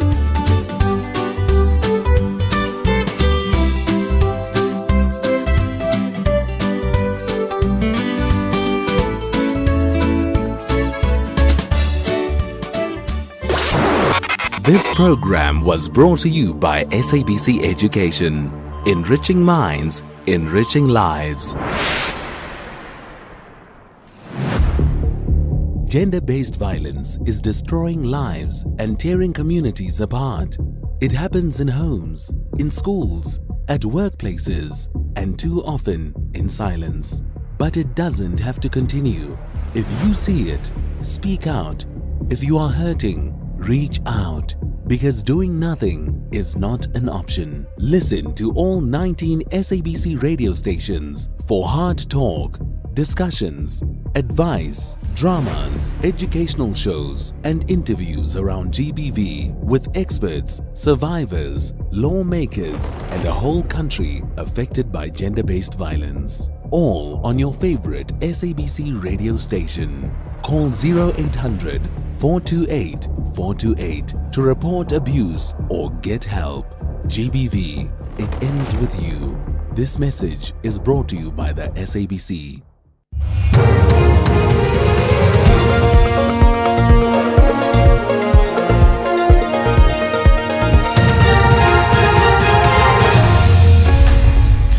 On the top stories, Action SA to contest in some elections and 10 European countries to sign a historic clean energy pact. For SFM News, I'm Onde Lambana, and a very good day. Action SA confirms that they will only contest in some municipalities in the upcoming local government elections, following the announcement that the party will merge with the Azanian Independent Community Movement and the Creatives Congress Movement to contest the polls under one banner. Party leader Herman Mashaba said the party will further deliberate in which municipalities it will contest, assuring that Johannesburg, Ekurhuleni and Tshwane will not be left out. So we will keep you abreast, but I think I'm sure by the latest June, the party will make a decision which municipalities we're going to contest. But we are not going to contest all the municipalities. We made a mistake and we learn from our mistakes as human beings. We're not going to repeat the same mistake trying to be everything to everyone, because we end up being nobody. The Madlanga Commission has heard how Police Minister Senzo Mchunu used his position to get a meeting with the station commander in KwaZulu-Natal while on an ANC campaign trail clad in party regalia. This is according to Acting Deputy Police Commissioner General Anthony Gopal, who has concluded his testimony at the Madlanga Commission today. General Gopal's testimony centered around alleged political interference by Mchunu in the work of the police. The District Commissioner has testified that Mchunu requested to meet about a former ANC councillor, Mr. Dushi Govender, who is now a member of the Mkondo Sizwe party. According to General Gopal, Mchunu initially inquired about criminal activities that Govender was allegedly involved in. It related to the candidate, that Mr. Dushi Govender and his family, but specifically focused on Mr. Dushi Govender. And perhaps, Chair, it was a bit odd that one would take that extent of intervention at the police station. I said earlier on that Mr. Dushi Govender in that particular community enjoyed support from that community, and that reflected in the polls. A state witness and a former farm supervisor in the double murder trial of a Limpopo pig farmer has told the Polokwane High Court that accused 3 William Musora was not present on the day the 2 women were killed. State witness Rudolph Divet is testifying under cross-examination by Musora's lawyer Desmond Nonyane. Musora, Divet and farm owner Zakaria Olivier are accused of shooting and killing Maria Machado and Kudzai Ndlovu in August 2024. They allegedly disposed of their remains in a pigsty. Mosora is facing a charge of defeating the ends of justice for allegedly helping Devet and Zakaria dispose the remains. Devet also testified that Olivier instructed both him and Mosora not to contact the police after the shooting. Now, it's also evidence that at the time Mr. Mosora was already there. Accused number 1 said to both of you, police should not be called because he's still thinking what to do. Yes. That was the 10 European countries bordering or close to the North Sea are to sign a historic clean energy pact today. It relates to delivering major offshore wind projects in joint waters. Wind farms at sea will provide 100 gigawatts of power to homes across Europe. The BBC's Justin Rowlett has the details. Undersea cables already connect the electricity grids of European countries together. The UK has 10 such cables, but connecting wind farms directly to multiple countries will be a first. The idea is the electricity these new wind farms generate will be directed to whichever country needs it most, smoothing spikes in demand and reducing prices. Recapping the top story, Action SA confirms that they will only contest in some municipalities in the upcoming local government elections. I'm Mondela Mbana for SFM News Headlines at 2:30. Bridget Masinga on SAFM. Clientele is here to safeguard you and your family with compassion because life happens. Be part of a family that truly cares. Our funeral dignity plans have helped South Africans bury their loved ones with dignity for more than 30 years. Let us help you create a meaningful tribute that honors your life and those of your loved ones. We pay out within 24 hours and you will get double accident cover with a clientele funeral plan. Our plans are affordable. Pick the option that suits your needs. Easy to apply, no medical examinations and no paperwork. SMS SAFM to 48031. That's 48031. Clientele Life is an authorized FSP and licensed life insurer. T's and C's online. Standard rates apply. Have you discovered the TV license WhatsApp yet? We see you, binging reruns, living for the drama, loving the SABC Plus sports replays. Now, paying your TV license fits the vibe. Simply say hi on WhatsApp to 077 6069 060. Get your balance, make a payment, or set up a debit order all in one chat. No queues, no please hold, just convenience that feels like it should have been here all along. Because every screen in South Africa is a stage and yours is lit. So why wait? Send hi on WhatsApp to 077 6069 060 and get your TV license sorted today. Hashtag your screen, your story. As we celebrate 90 years of existence, SAFM takes you back to the voices that shaped a nation. Now leave the SABC and see the tower block lit up, 27 stories of light. Move from Auckland Park into the shadow of the Hillbrow Post Office Tower.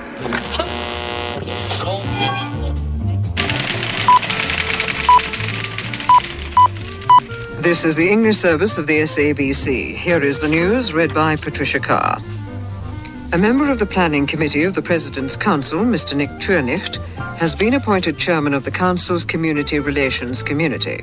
90 years of trusted voices. This is SAFM. Building the future of human settlements smarter and stronger. Join the human settlements team, government and industry leaders, innovators and visionaries at the Innovative Building Technology Summit, where cutting-edge solutions drive sustainable, inclusive and resilient human settlements, from smart materials to advanced construction methods. This is where tomorrow's built environment takes shape. Happening from the 3rd and the 4th of February 2026 at the NASREC Expo Center in Johannesburg. And for more information, you can send an email to ibt.summit@dhs.gov.za or visit www.dhs.gov.za or www.dhs.ibtsummit.co.za. The Full Circle with Bridget Masinga. Monday to Friday, 1 to 3 p.m. I almost forgot that we have to intro the Malanga Commission. Right, so it's fast approaching 10 past 2 in case you needed a time check. I know that school runs are back in action. Also back in action for day 1 of phase 2 is the Malanga Commission. And currently testifying is Witness E, who is testifying remotely this afternoon. So we're going to go back to Pretoria to that commission happening live, which should run uninterrupted. We can always depend on them unless something really does crop up that they can't avoid, but it should run uninterrupted for the remainder of the day. So it's safe to say that you and I end it here, and then Ashraf will be the next voice that you hear to bring you the top of the hour 3 o'clock news. So from myself, inshallah, God willing, we do it again tomorrow. You are listening to the Malanga Commission live on SAFM. Page 5. And then you take it from paragraph 15. On Tuesday, the 17th of December, 2024, I received a phone call from the cell phone number that I won't make it public. When I answered the call, the person on the other end of the line introduced himself as Mthokozi Sinkabinde, the Chief of Staff in the office of the Minister Mkhunu. He added that he obtained my number from Minister Mkhunu, who also tasked him to investigate Makaka's killing, and in particular the involvement and the conduct of crime intelligence officials in the matter. Please proceed. Mr. Ngabinde informed me that the phone was on loudspeaker and that he was with the Minister Mkhunu. He asked me if I had sent the email as directed by the Minister Mkhunu, and I confirmed that I had sent the email to both Minister Mkhunu and General Masemula. That was when Minister Mkhunu came in the same court and said that. But he said it in Zulu. He said it in Zulu. He said,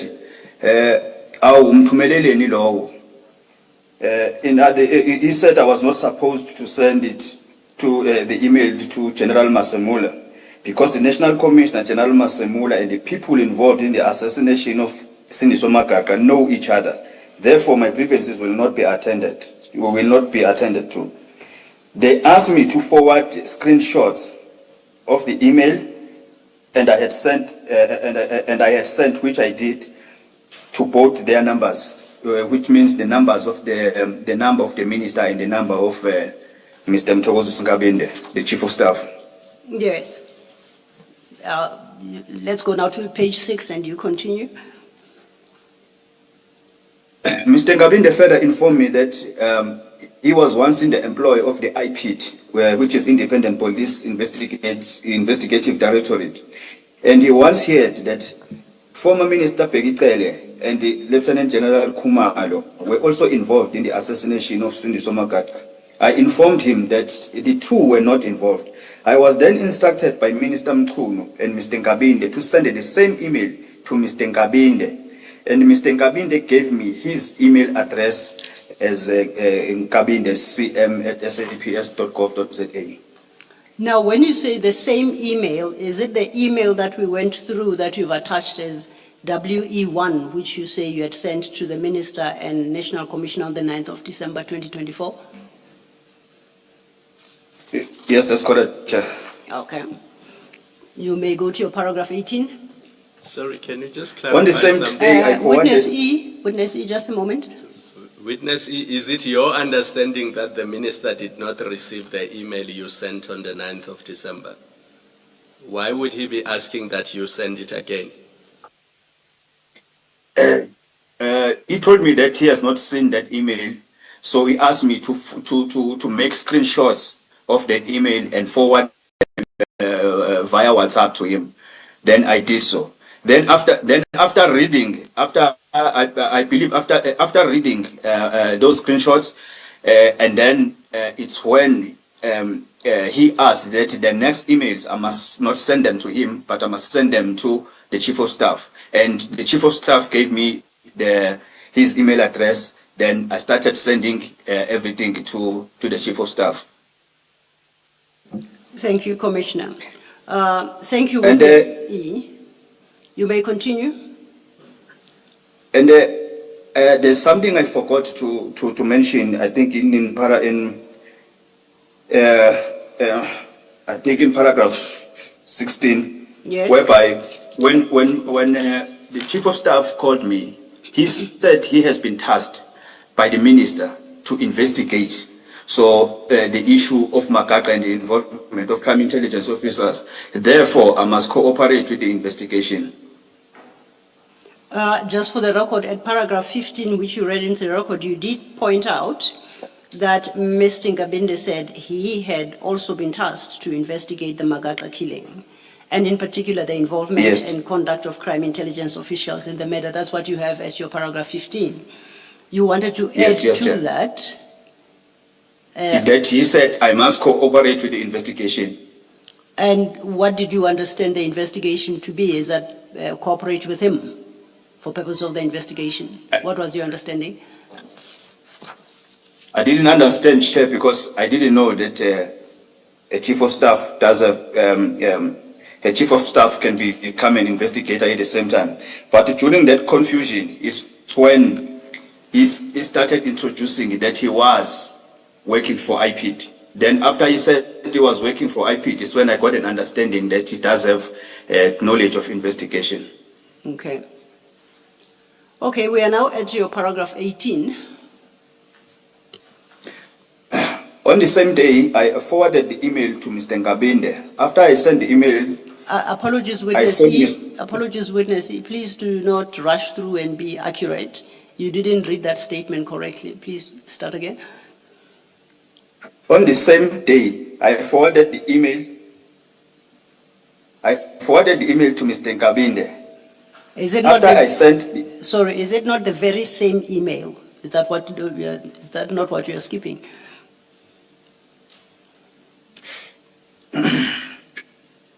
My copy of your statement reads, on the same day I forwarded the very same email. No, it's not the very same. It's not the very same.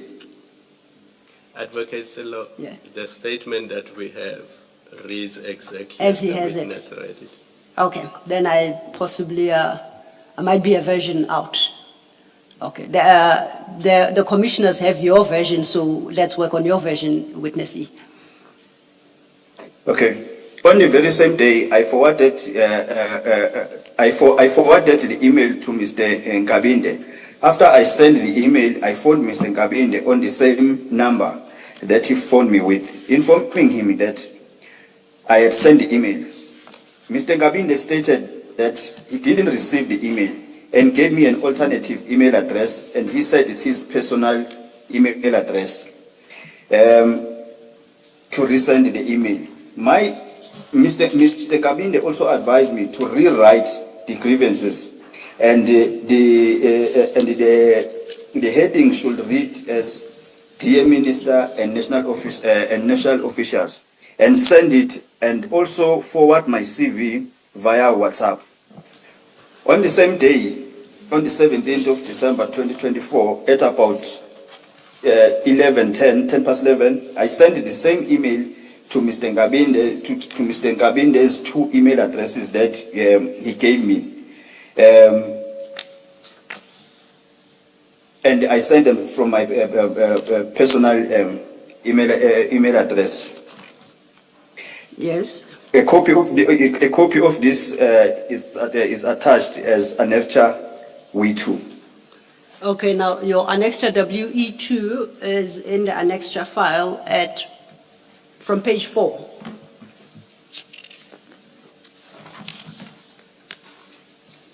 Have you located it? Yes, Chair, I'm there. In dealing with this annexure, just remember that insofar as your history is concerned, that's what you read into the record when we started. So you can skip that part. then you can speak to this annexure then, otherwise.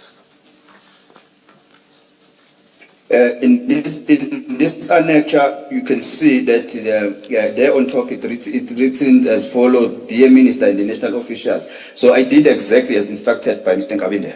Yes.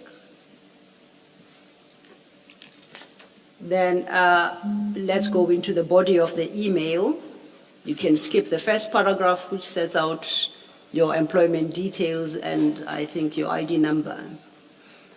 At the next paragraph after that, you then have you set out a specific request. Can you state it? I said I request an intervention by the national officials and my employer in my work abuse and unfair treatment when it comes to promotions. Thereafter, you then deal with your history and you set it out there. As I say, we've dealt with that. Can I then invite you to the next page?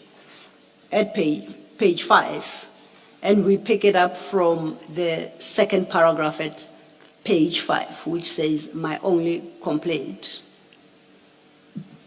The complaint is simple. In 2018, when my junior police officers were moved to the next ranks, due to years of service, even excluding successes, I was overlooked and sidelined by my employer. Again, in 2022, there was another national instruction for mass promotions for junior police officers to the next ranks due to their years of service, excluding successes, but I was once again overlooked and sidelined by my employer. These promotions... Go ahead. These promotions were for the motivation and the well-being of police officers so that they can perform well in their duties. Please proceed. I am on a witness protection program with full pay as a police officer. I get all benefits like all police officers in the country, including bonuses when due, and I get full medical aid services from PolMed. For the fact that I get these benefits mentioned above, it means I do qualify to be a police officer, and therefore I do qualify to receive all benefits of police officers, including being moved to the next ranks, like all my other colleagues at work. If you can read the first line of that, the next paragraph then. My only complaint is about the promotions, which are long overdue. So let me just test my understanding. If I understand you correctly, in this email, you made it clear that you accept that although you are on witness protection program, it's with full pay, you get all your benefits, including medical aid, and that your only complaint relates to your being overlooked for promotions. That was your sole complaint. Do I understand you correctly? That's all, Chair. Now, at the last paragraph of that email, it reads, with due respect and humbleness, I request my employer to attend to my grievance by moving me to the suitable rank and consider my experience, my contribution, my successes, and my years of service. End of quote. Did I read that correctly? That's correct, Chair. My question to you is, was your request attended to, and were you, insofar as lack of promotion is concerned, any time between then, when you generated WEU2, and today, as we sit here today? It has been left hanging. It has not yet been addressed. Okay. It has not yet been addressed. Okay, then let's get back to your statement. We are now on my reading at your paragraph 19 of the statement, page 6. That's about...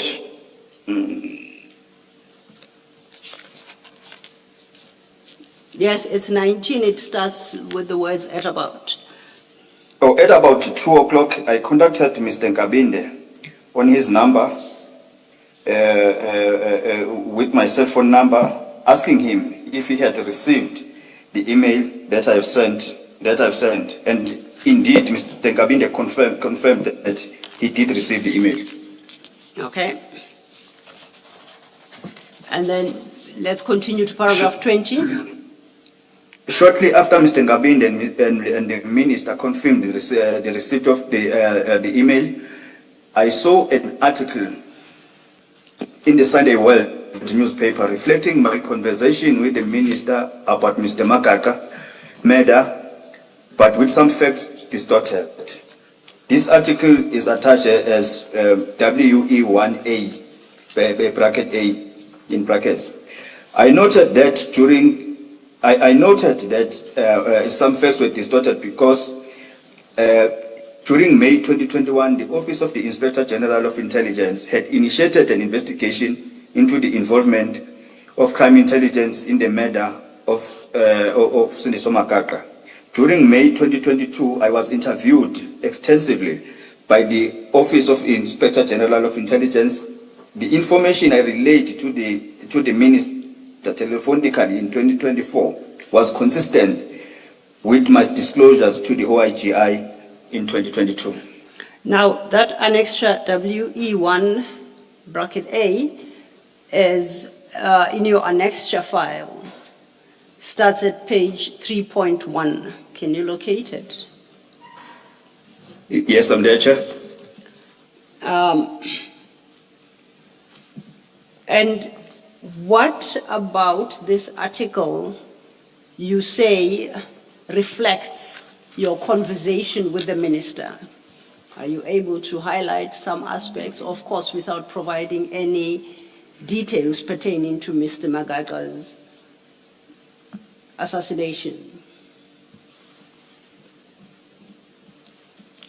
If you can check the second paragraph, Sunday World says, Sunday World can today exclusively reveal that an undercover operative who says he initially recruited Magaga's would-be hitman to be an informer has penned an explosive affidavit to the police minister. First of all, there's no affidavit that I've ever sent to the minister. It was an email and a conversation telephonically and those screenshots. There is no affidavit. Exposing how the then 35-year-old politician was ambushed and shot on July 13, 2017 with resources from crime intelligence. Now, I see this article is dated 13 January 2025 at the top there of the article above the picture. Do you see that? Yes, that's correct. Dated 13th January 2025. It then proceeds to give detail of what this supposed affidavit is supposed to have disclosed regarding the assassination, and that is at page 3.2. Do you see that?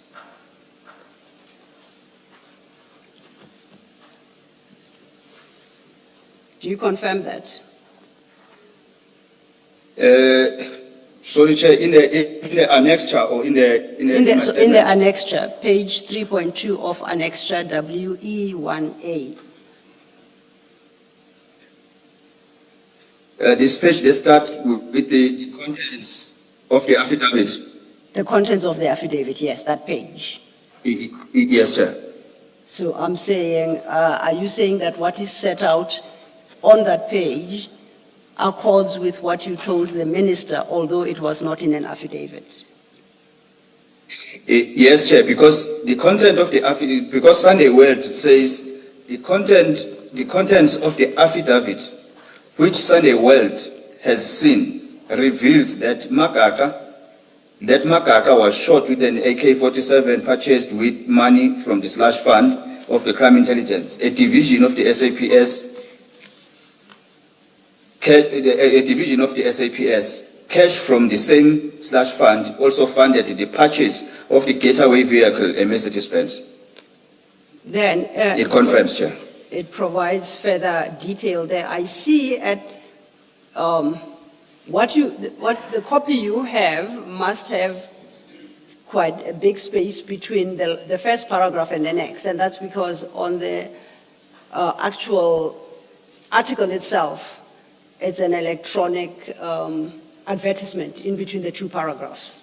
Do you see where I am, witness E? Yes, Chair, I can see. So if you skip that whole wide open place, then there is the second, the third, skip those two paragraphs. They go into the detail. I'm interested in the third. Please read the third paragraph into the record. The operative said. The operative said he registered Mdunge as a police informer on May 10, 2017, after recruiting him. He then handed the hitman to his superiors, the one who later resigned. The operative said he has been part of the multi-dimension organized crime, a deep undercover unit, since 2013. Now, looking at the facts as set out in that paragraph, do you know who this article is referring to? The said operative.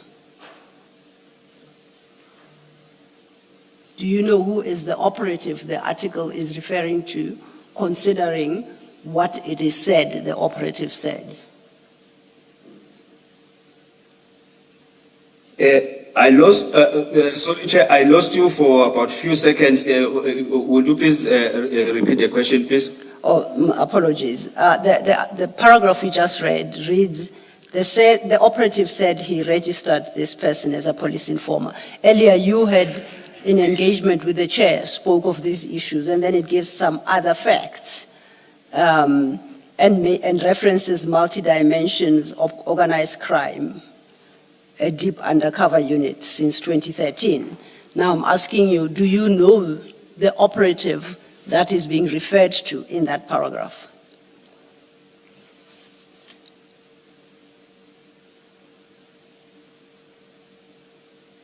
Did you hear the question? Chair, I lost you again. I think it's the network here, but can you just, I hear the other things, but the last question, if you can just repeat only the question itself. Okay, I'll try a shorter one. Who is the operative referred to in that paragraph? Do you know? That is witness E, Chair. That is witness E, you said? Yes, Chair. Okay. In other words, yourself? It's myself, Chair.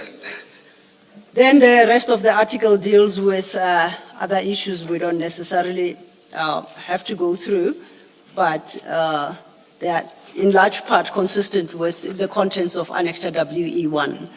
I would like to refer you now to your statement again from paragraph 21, having read Annexure W1A. You take it from after you saw this specific article. After seeing the article, I then phoned Mr. Nkabinde and asked him why he leaked my email to the newspaper. And he said he didn't see the newspaper. He said he didn't see the newspaper article.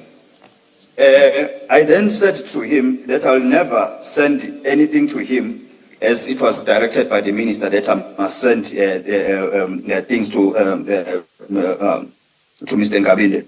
After the call that I made to Mr. Nkabinde, I received a call from Minister Mchunu with his cell number. It was a WhatsApp call. Minister Mchunu said to me that he had been informed by Mr. Nkabinde that I was accusing him of leaking my email to the newspaper. I indeed confirmed with the minister that I know for the fact that the only people I sent the email to, other than General Masemola, were Mr. Nkabinde and him, the minister. And as such, only the minister or Mr. Nkabinde who had acknowledged of my email. Minister Mchunu that indicated that he would speak to Mr. Nkabinde. Still on the call, Minister Mchunu was still insisting that General Khumalo was behind the assassination of Makaka. Just to confirm, in the article as you read it, is there any reference to General Khumalo and his involvement in that assassination? No, Chair, there was nothing. And in your Annexure WE1, you specifically stated that he was not involved. He was not involved. He was not even in KZN. Did you respond to the minister at this juncture when he insisted that General Khumalo was involved? And if so, what was the response? Firstly, before I answer that question, when he gave me the call that he has been informed by Mr. Ngabinde that I'm accusing him, he said to me he had reprimanded Mr. Ngabinde for leaking the information to the media. And he said he's still going to talk to him, not to do it again. But then when he insisted that, insisting that General Kumalo was behind the assassination, I did explain to him exactly that whoever gave them that information, he gave them the wrong information. General Kumalo was not even in KZN, he was not even part of crime intelligence at the time. Okay. Sorry, Advocate Silva, Yes, just to get the chronology right, this is now in January 2025. It's after the Sunday World article. Yes, Chair. So what we are discussing in paragraph 21, where the minister still insists that General Kumalo was behind the assassination, this is after you had seen the 13 January 2025 article. That's correct, Chair. Thank you. Thank you, Commissioner Kumalo. Witness E, that takes us to your paragraph 22 at page 8. Maybe before that, Mr. Commissioner Baloyi has a question. Yes. Witness E, did the minister, maybe let me ask differently, did you ask the minister why he believed that General Kumalo was involved with the killing?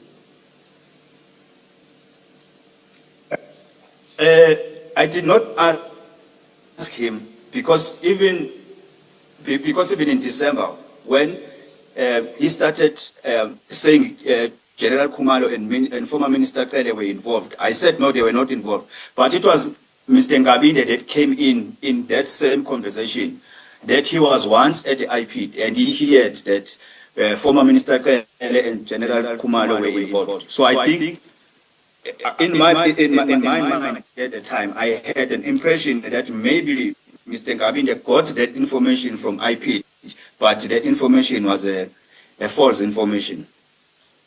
Thank you. Thank you, Commissioner Baloyi.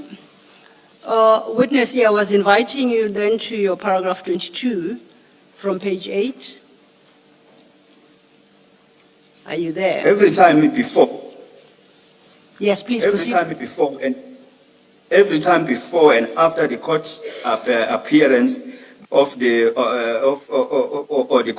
court proceedings of the Makaka's case, the minister would call me and demand an update of the court proceedings.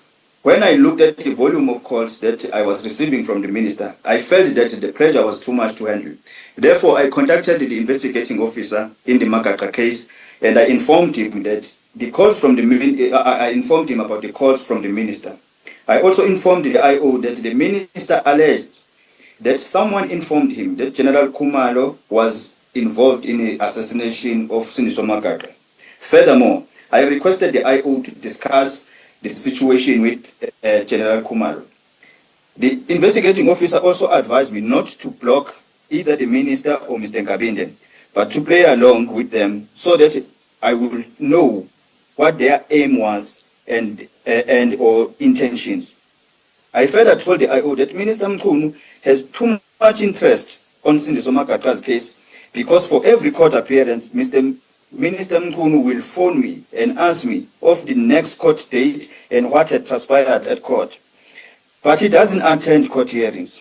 I also informed the IO that I also informed the minister of the date that Mr. Ngengwa is the Mr. Ngengwa who has since been convicted for Makaka's murder and sentenced to 25 years imprisonment, was going to plead to the murder of Siniso Makaka. I had requested the minister to be in court attendance for him to see the good work that the team and I had done.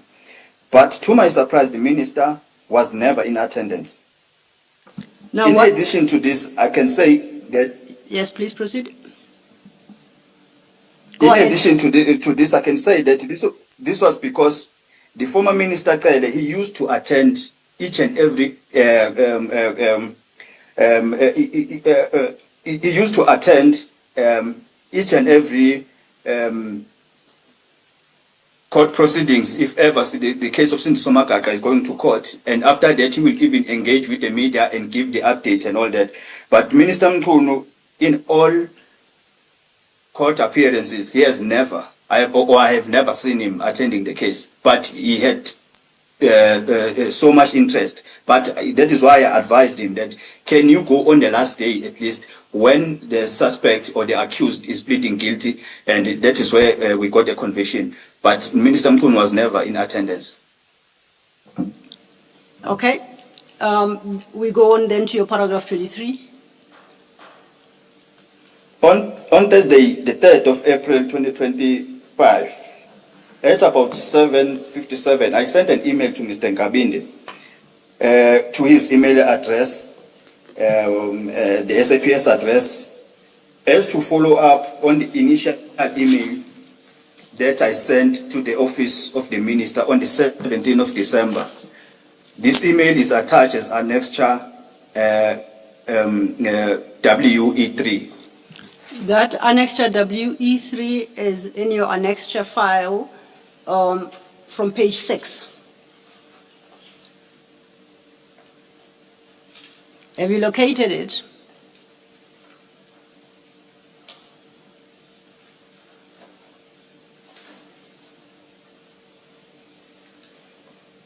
Witness E?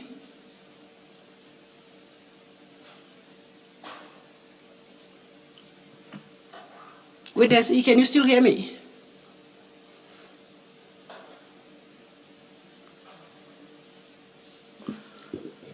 Let us adjourn. Yes, and I think he's lost connectivity. He's off screen now. You'll indicate. We shall, Chair. Thank you. Yes, thank you. Yes.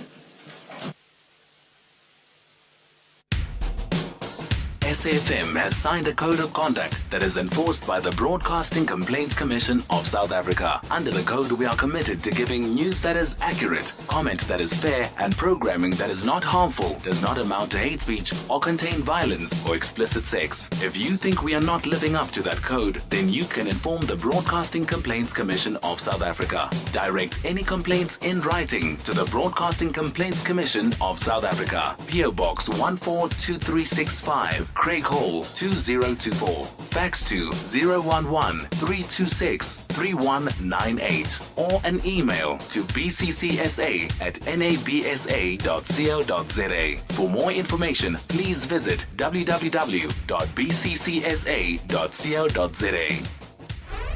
The Full Circle with Bridget Masinga. If we had to narrow it down, what are the top 3 things that people should be focusing on, particularly at work, for the year ahead? Setting boundaries and upskilling, because those 3 will determine whether we simply survive work or whether we actually grow in it. So soft skills are number 1, because work is all about people, right? Yeah. We can have the best strategy, the best resources, but if you don't communicate well, if people don't trust you, if you don't know how to manage conflict, then it will affect all your relationships. Melanie Moses, Director of Express Yourself and Leadership Specialist. Bridget Masinga, weekdays on The Full Circle.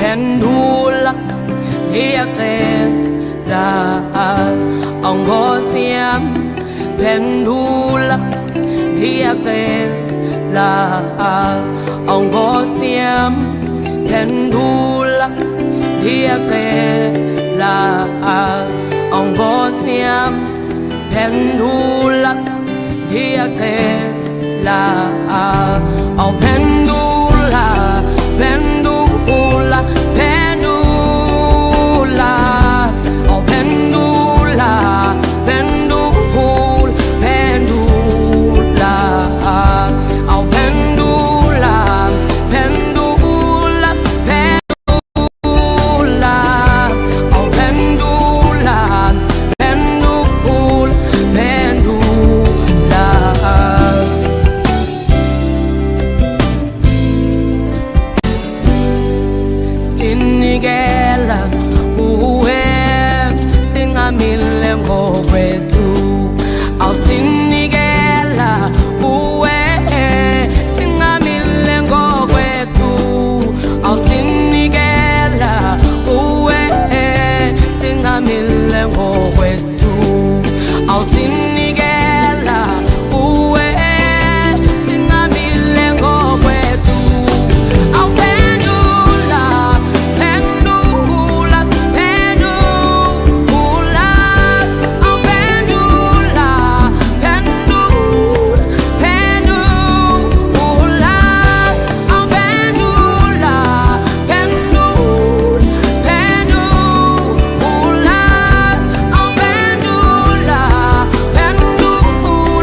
umhlaba wonke ujonge kuwe inhlupeko yethu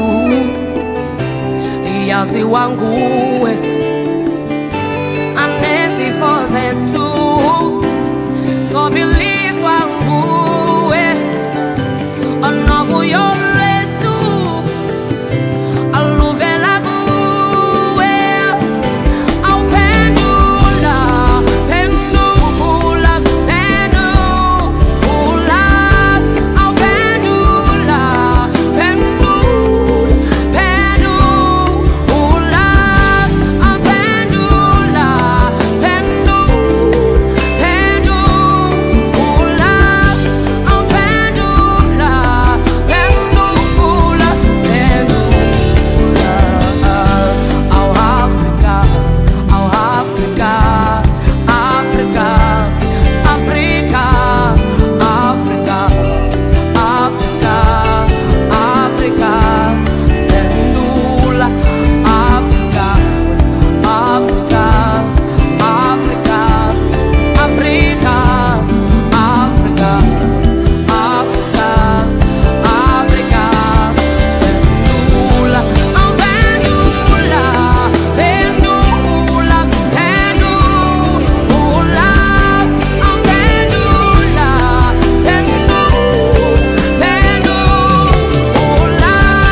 We had to take a little bit of a quick pause there for a second due to unexpected technical difficulties at the Madlanga Commission.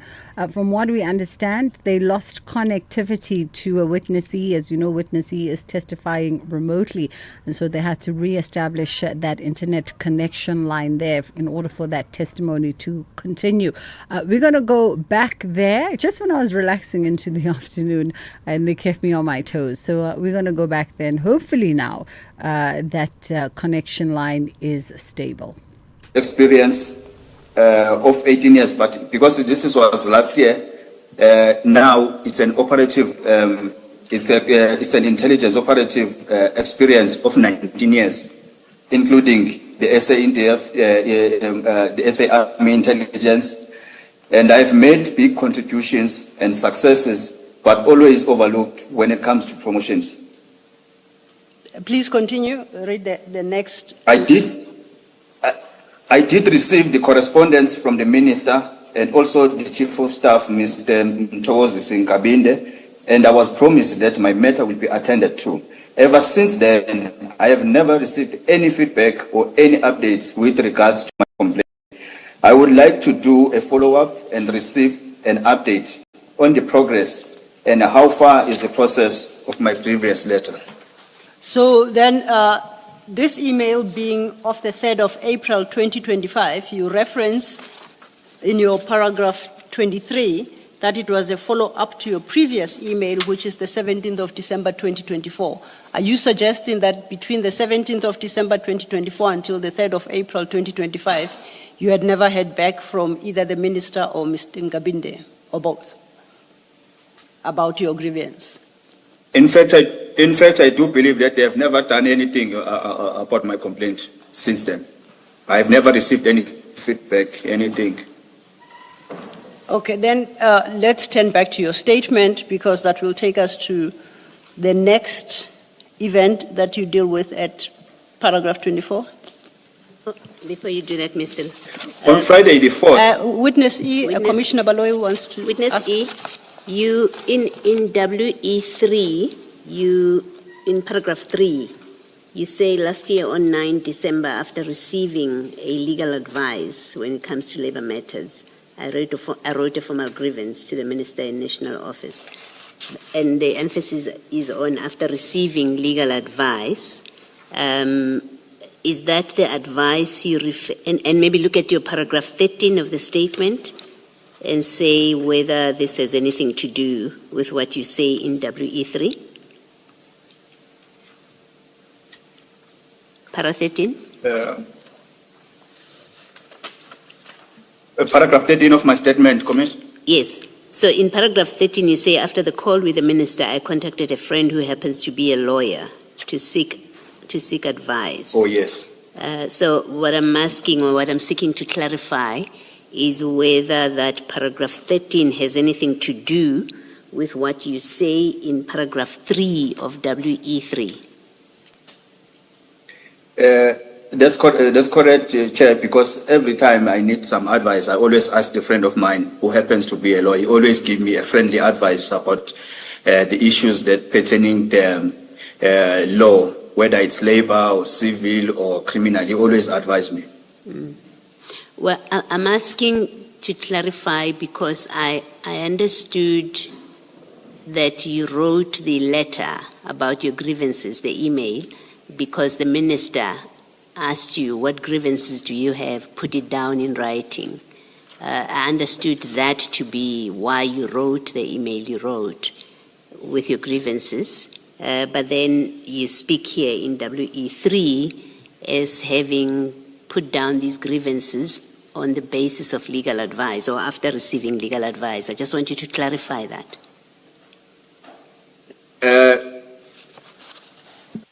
Even though the minister said I must send my grievances in an email, I did receive an advice from a friend of mine who happens to be a lawyer. That is why he even provided me with an email for General Masemula, of which I didn't have at the time. So it I can confirm that both the minister and a friend of mine who happens to be a lawyer, so both of them, they contributed to that email. You spoke to the friend who is a lawyer after speaking to the minister, and because the minister said you should put down your grievances. Is that the sequence? That is the sequence, Chair. All right. Thank you. Thank you, Mr. Thank you, Commissioner Baloyi. We are now witness E back to your statement, witness statement at page 9 at paragraph 24. On Friday, the 4th of April 2025, at about 9:34, I received an email from setati@saps.gov.za acknowledging receipt of my email that I have sent to Mr. Ngabinde. This is attached as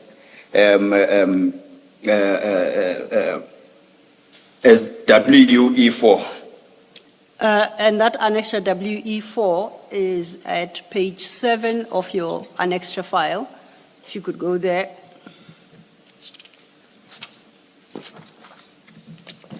And I see it starts off with an email seemingly from you of the 17th of December 2024 at the bottom of page 7. Is that correct?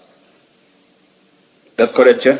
And then there's a chain of emails above, right up to the top. Please identify which of those emails you say is from Ms. Setati acknowledging receipt of your email of the 17th of December.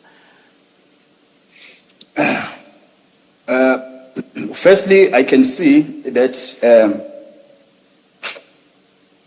on the 3rd of April, on the 3rd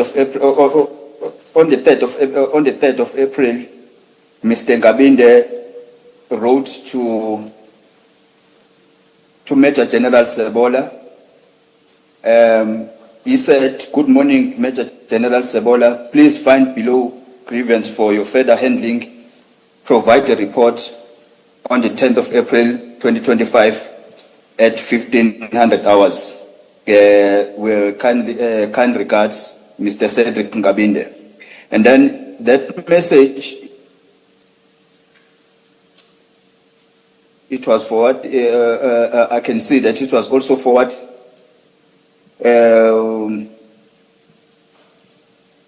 It was from it was Brigadier Letoko. He sent it to Lieutenant Colonel Maria Setati.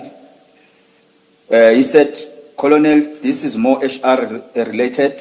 Perhaps refer to acting DNC, SS, and KZN. Yes. And then the last one is from Lieutenant Colonel Maria Setati. He or she forwarded that message. He then responded to me.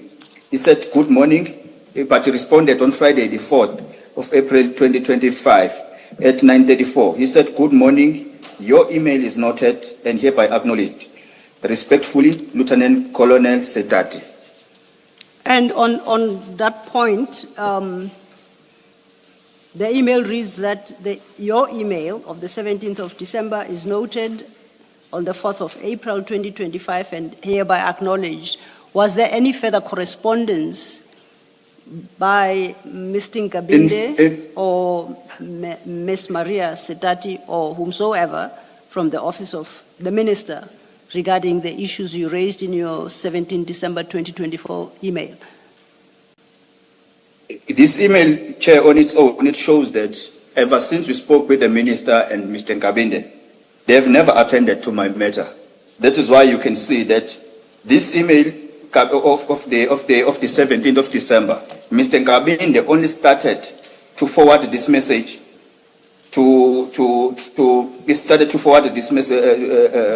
this message to Major General Sebola on April. And then you can see that it's just 2 lines that he wrote there. So he never attended to this matter. And that was the last communication between myself and Mr. Nkabinde. Even here, we did not speak telephonically. He just forwarded this message. I only received this email from Lieutenant Colonel Setati. It's when I saw that, okay, he or she was just responding to me because she received this message, this email that was coming from Mr. Nkabinde in April. Then I just left everything there. It was never attended. Okay.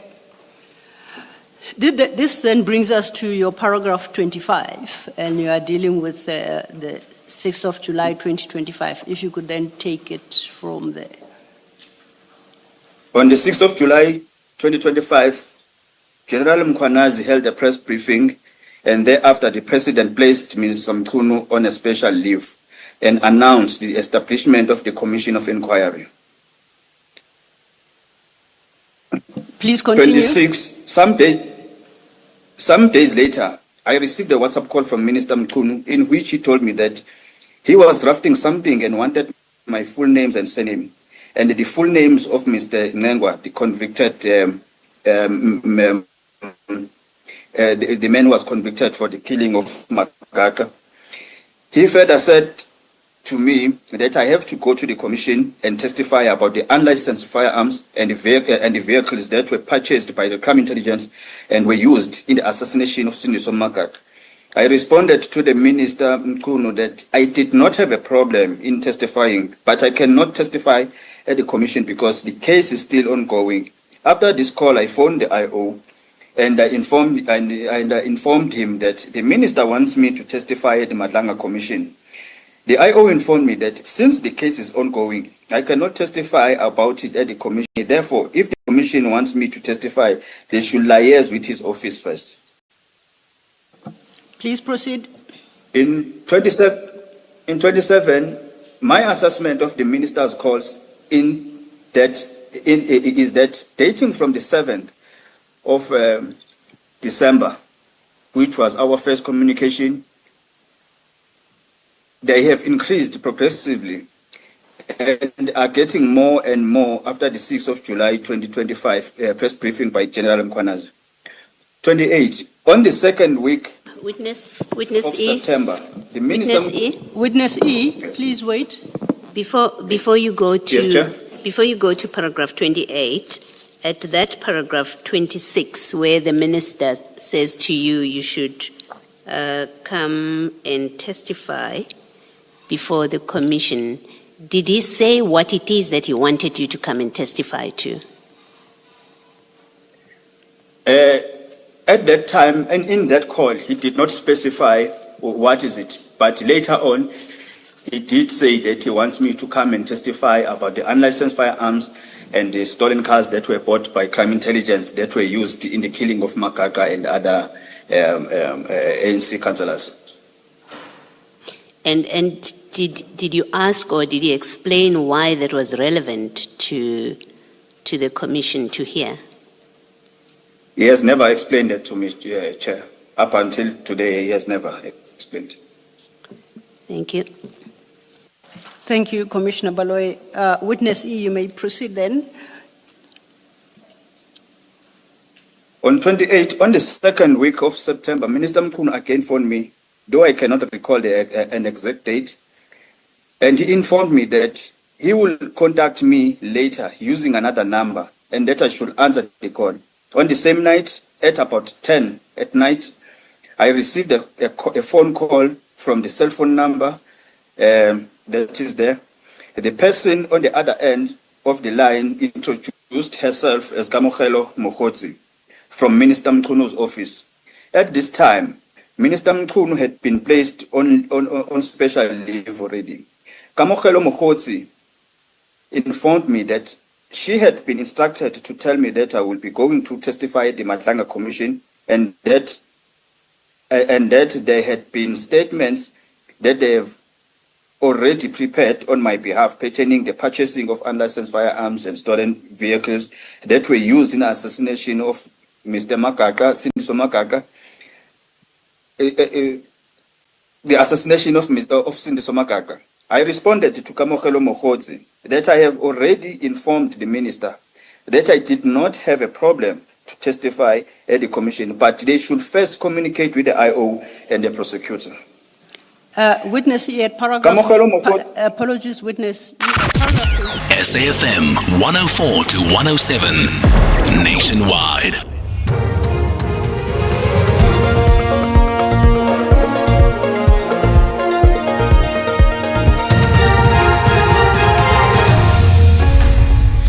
Thank you, Bridget, and the team on the top stories. Magashule reacts to the court postponement in the asbestos case and Action SA to contest in some elections. For SAFM News, I'm Ondelambana and a very good afternoon. Former Free State Premier Ace Magashule says the postponements in the 255 million rand asbestos corruption case have drained the pockets of the accused. Magashule says former Human Settlements MEC Oli Mlamleli has approached legal aid for assistance but did not pass the means test. This is also as the lawyer of former HOD of Human Settlements Ntimotse Mokesi withdrew from the case. Magashule was speaking following the appearance in the Free State High Court in Bloemfontein. He says the postponement is another blow. Those guys who committed a lot of atrocities during apartheid times, they have representatives. Those who killed our brothers and sisters, they are actually funded by the state. HOD Mkhesi was the HOD. The state can't do that. Lady went to legal aid. She did not pass the means test. What will make Tim Mkhesi to pass the means test? You see another delay. Action SA confirms that they will only contest in some municipalities in the upcoming local government elections following the announcement that the party will merge with the Azanian Independent Community Movement and the Creatives Congress Movement to contest the polls under one banner.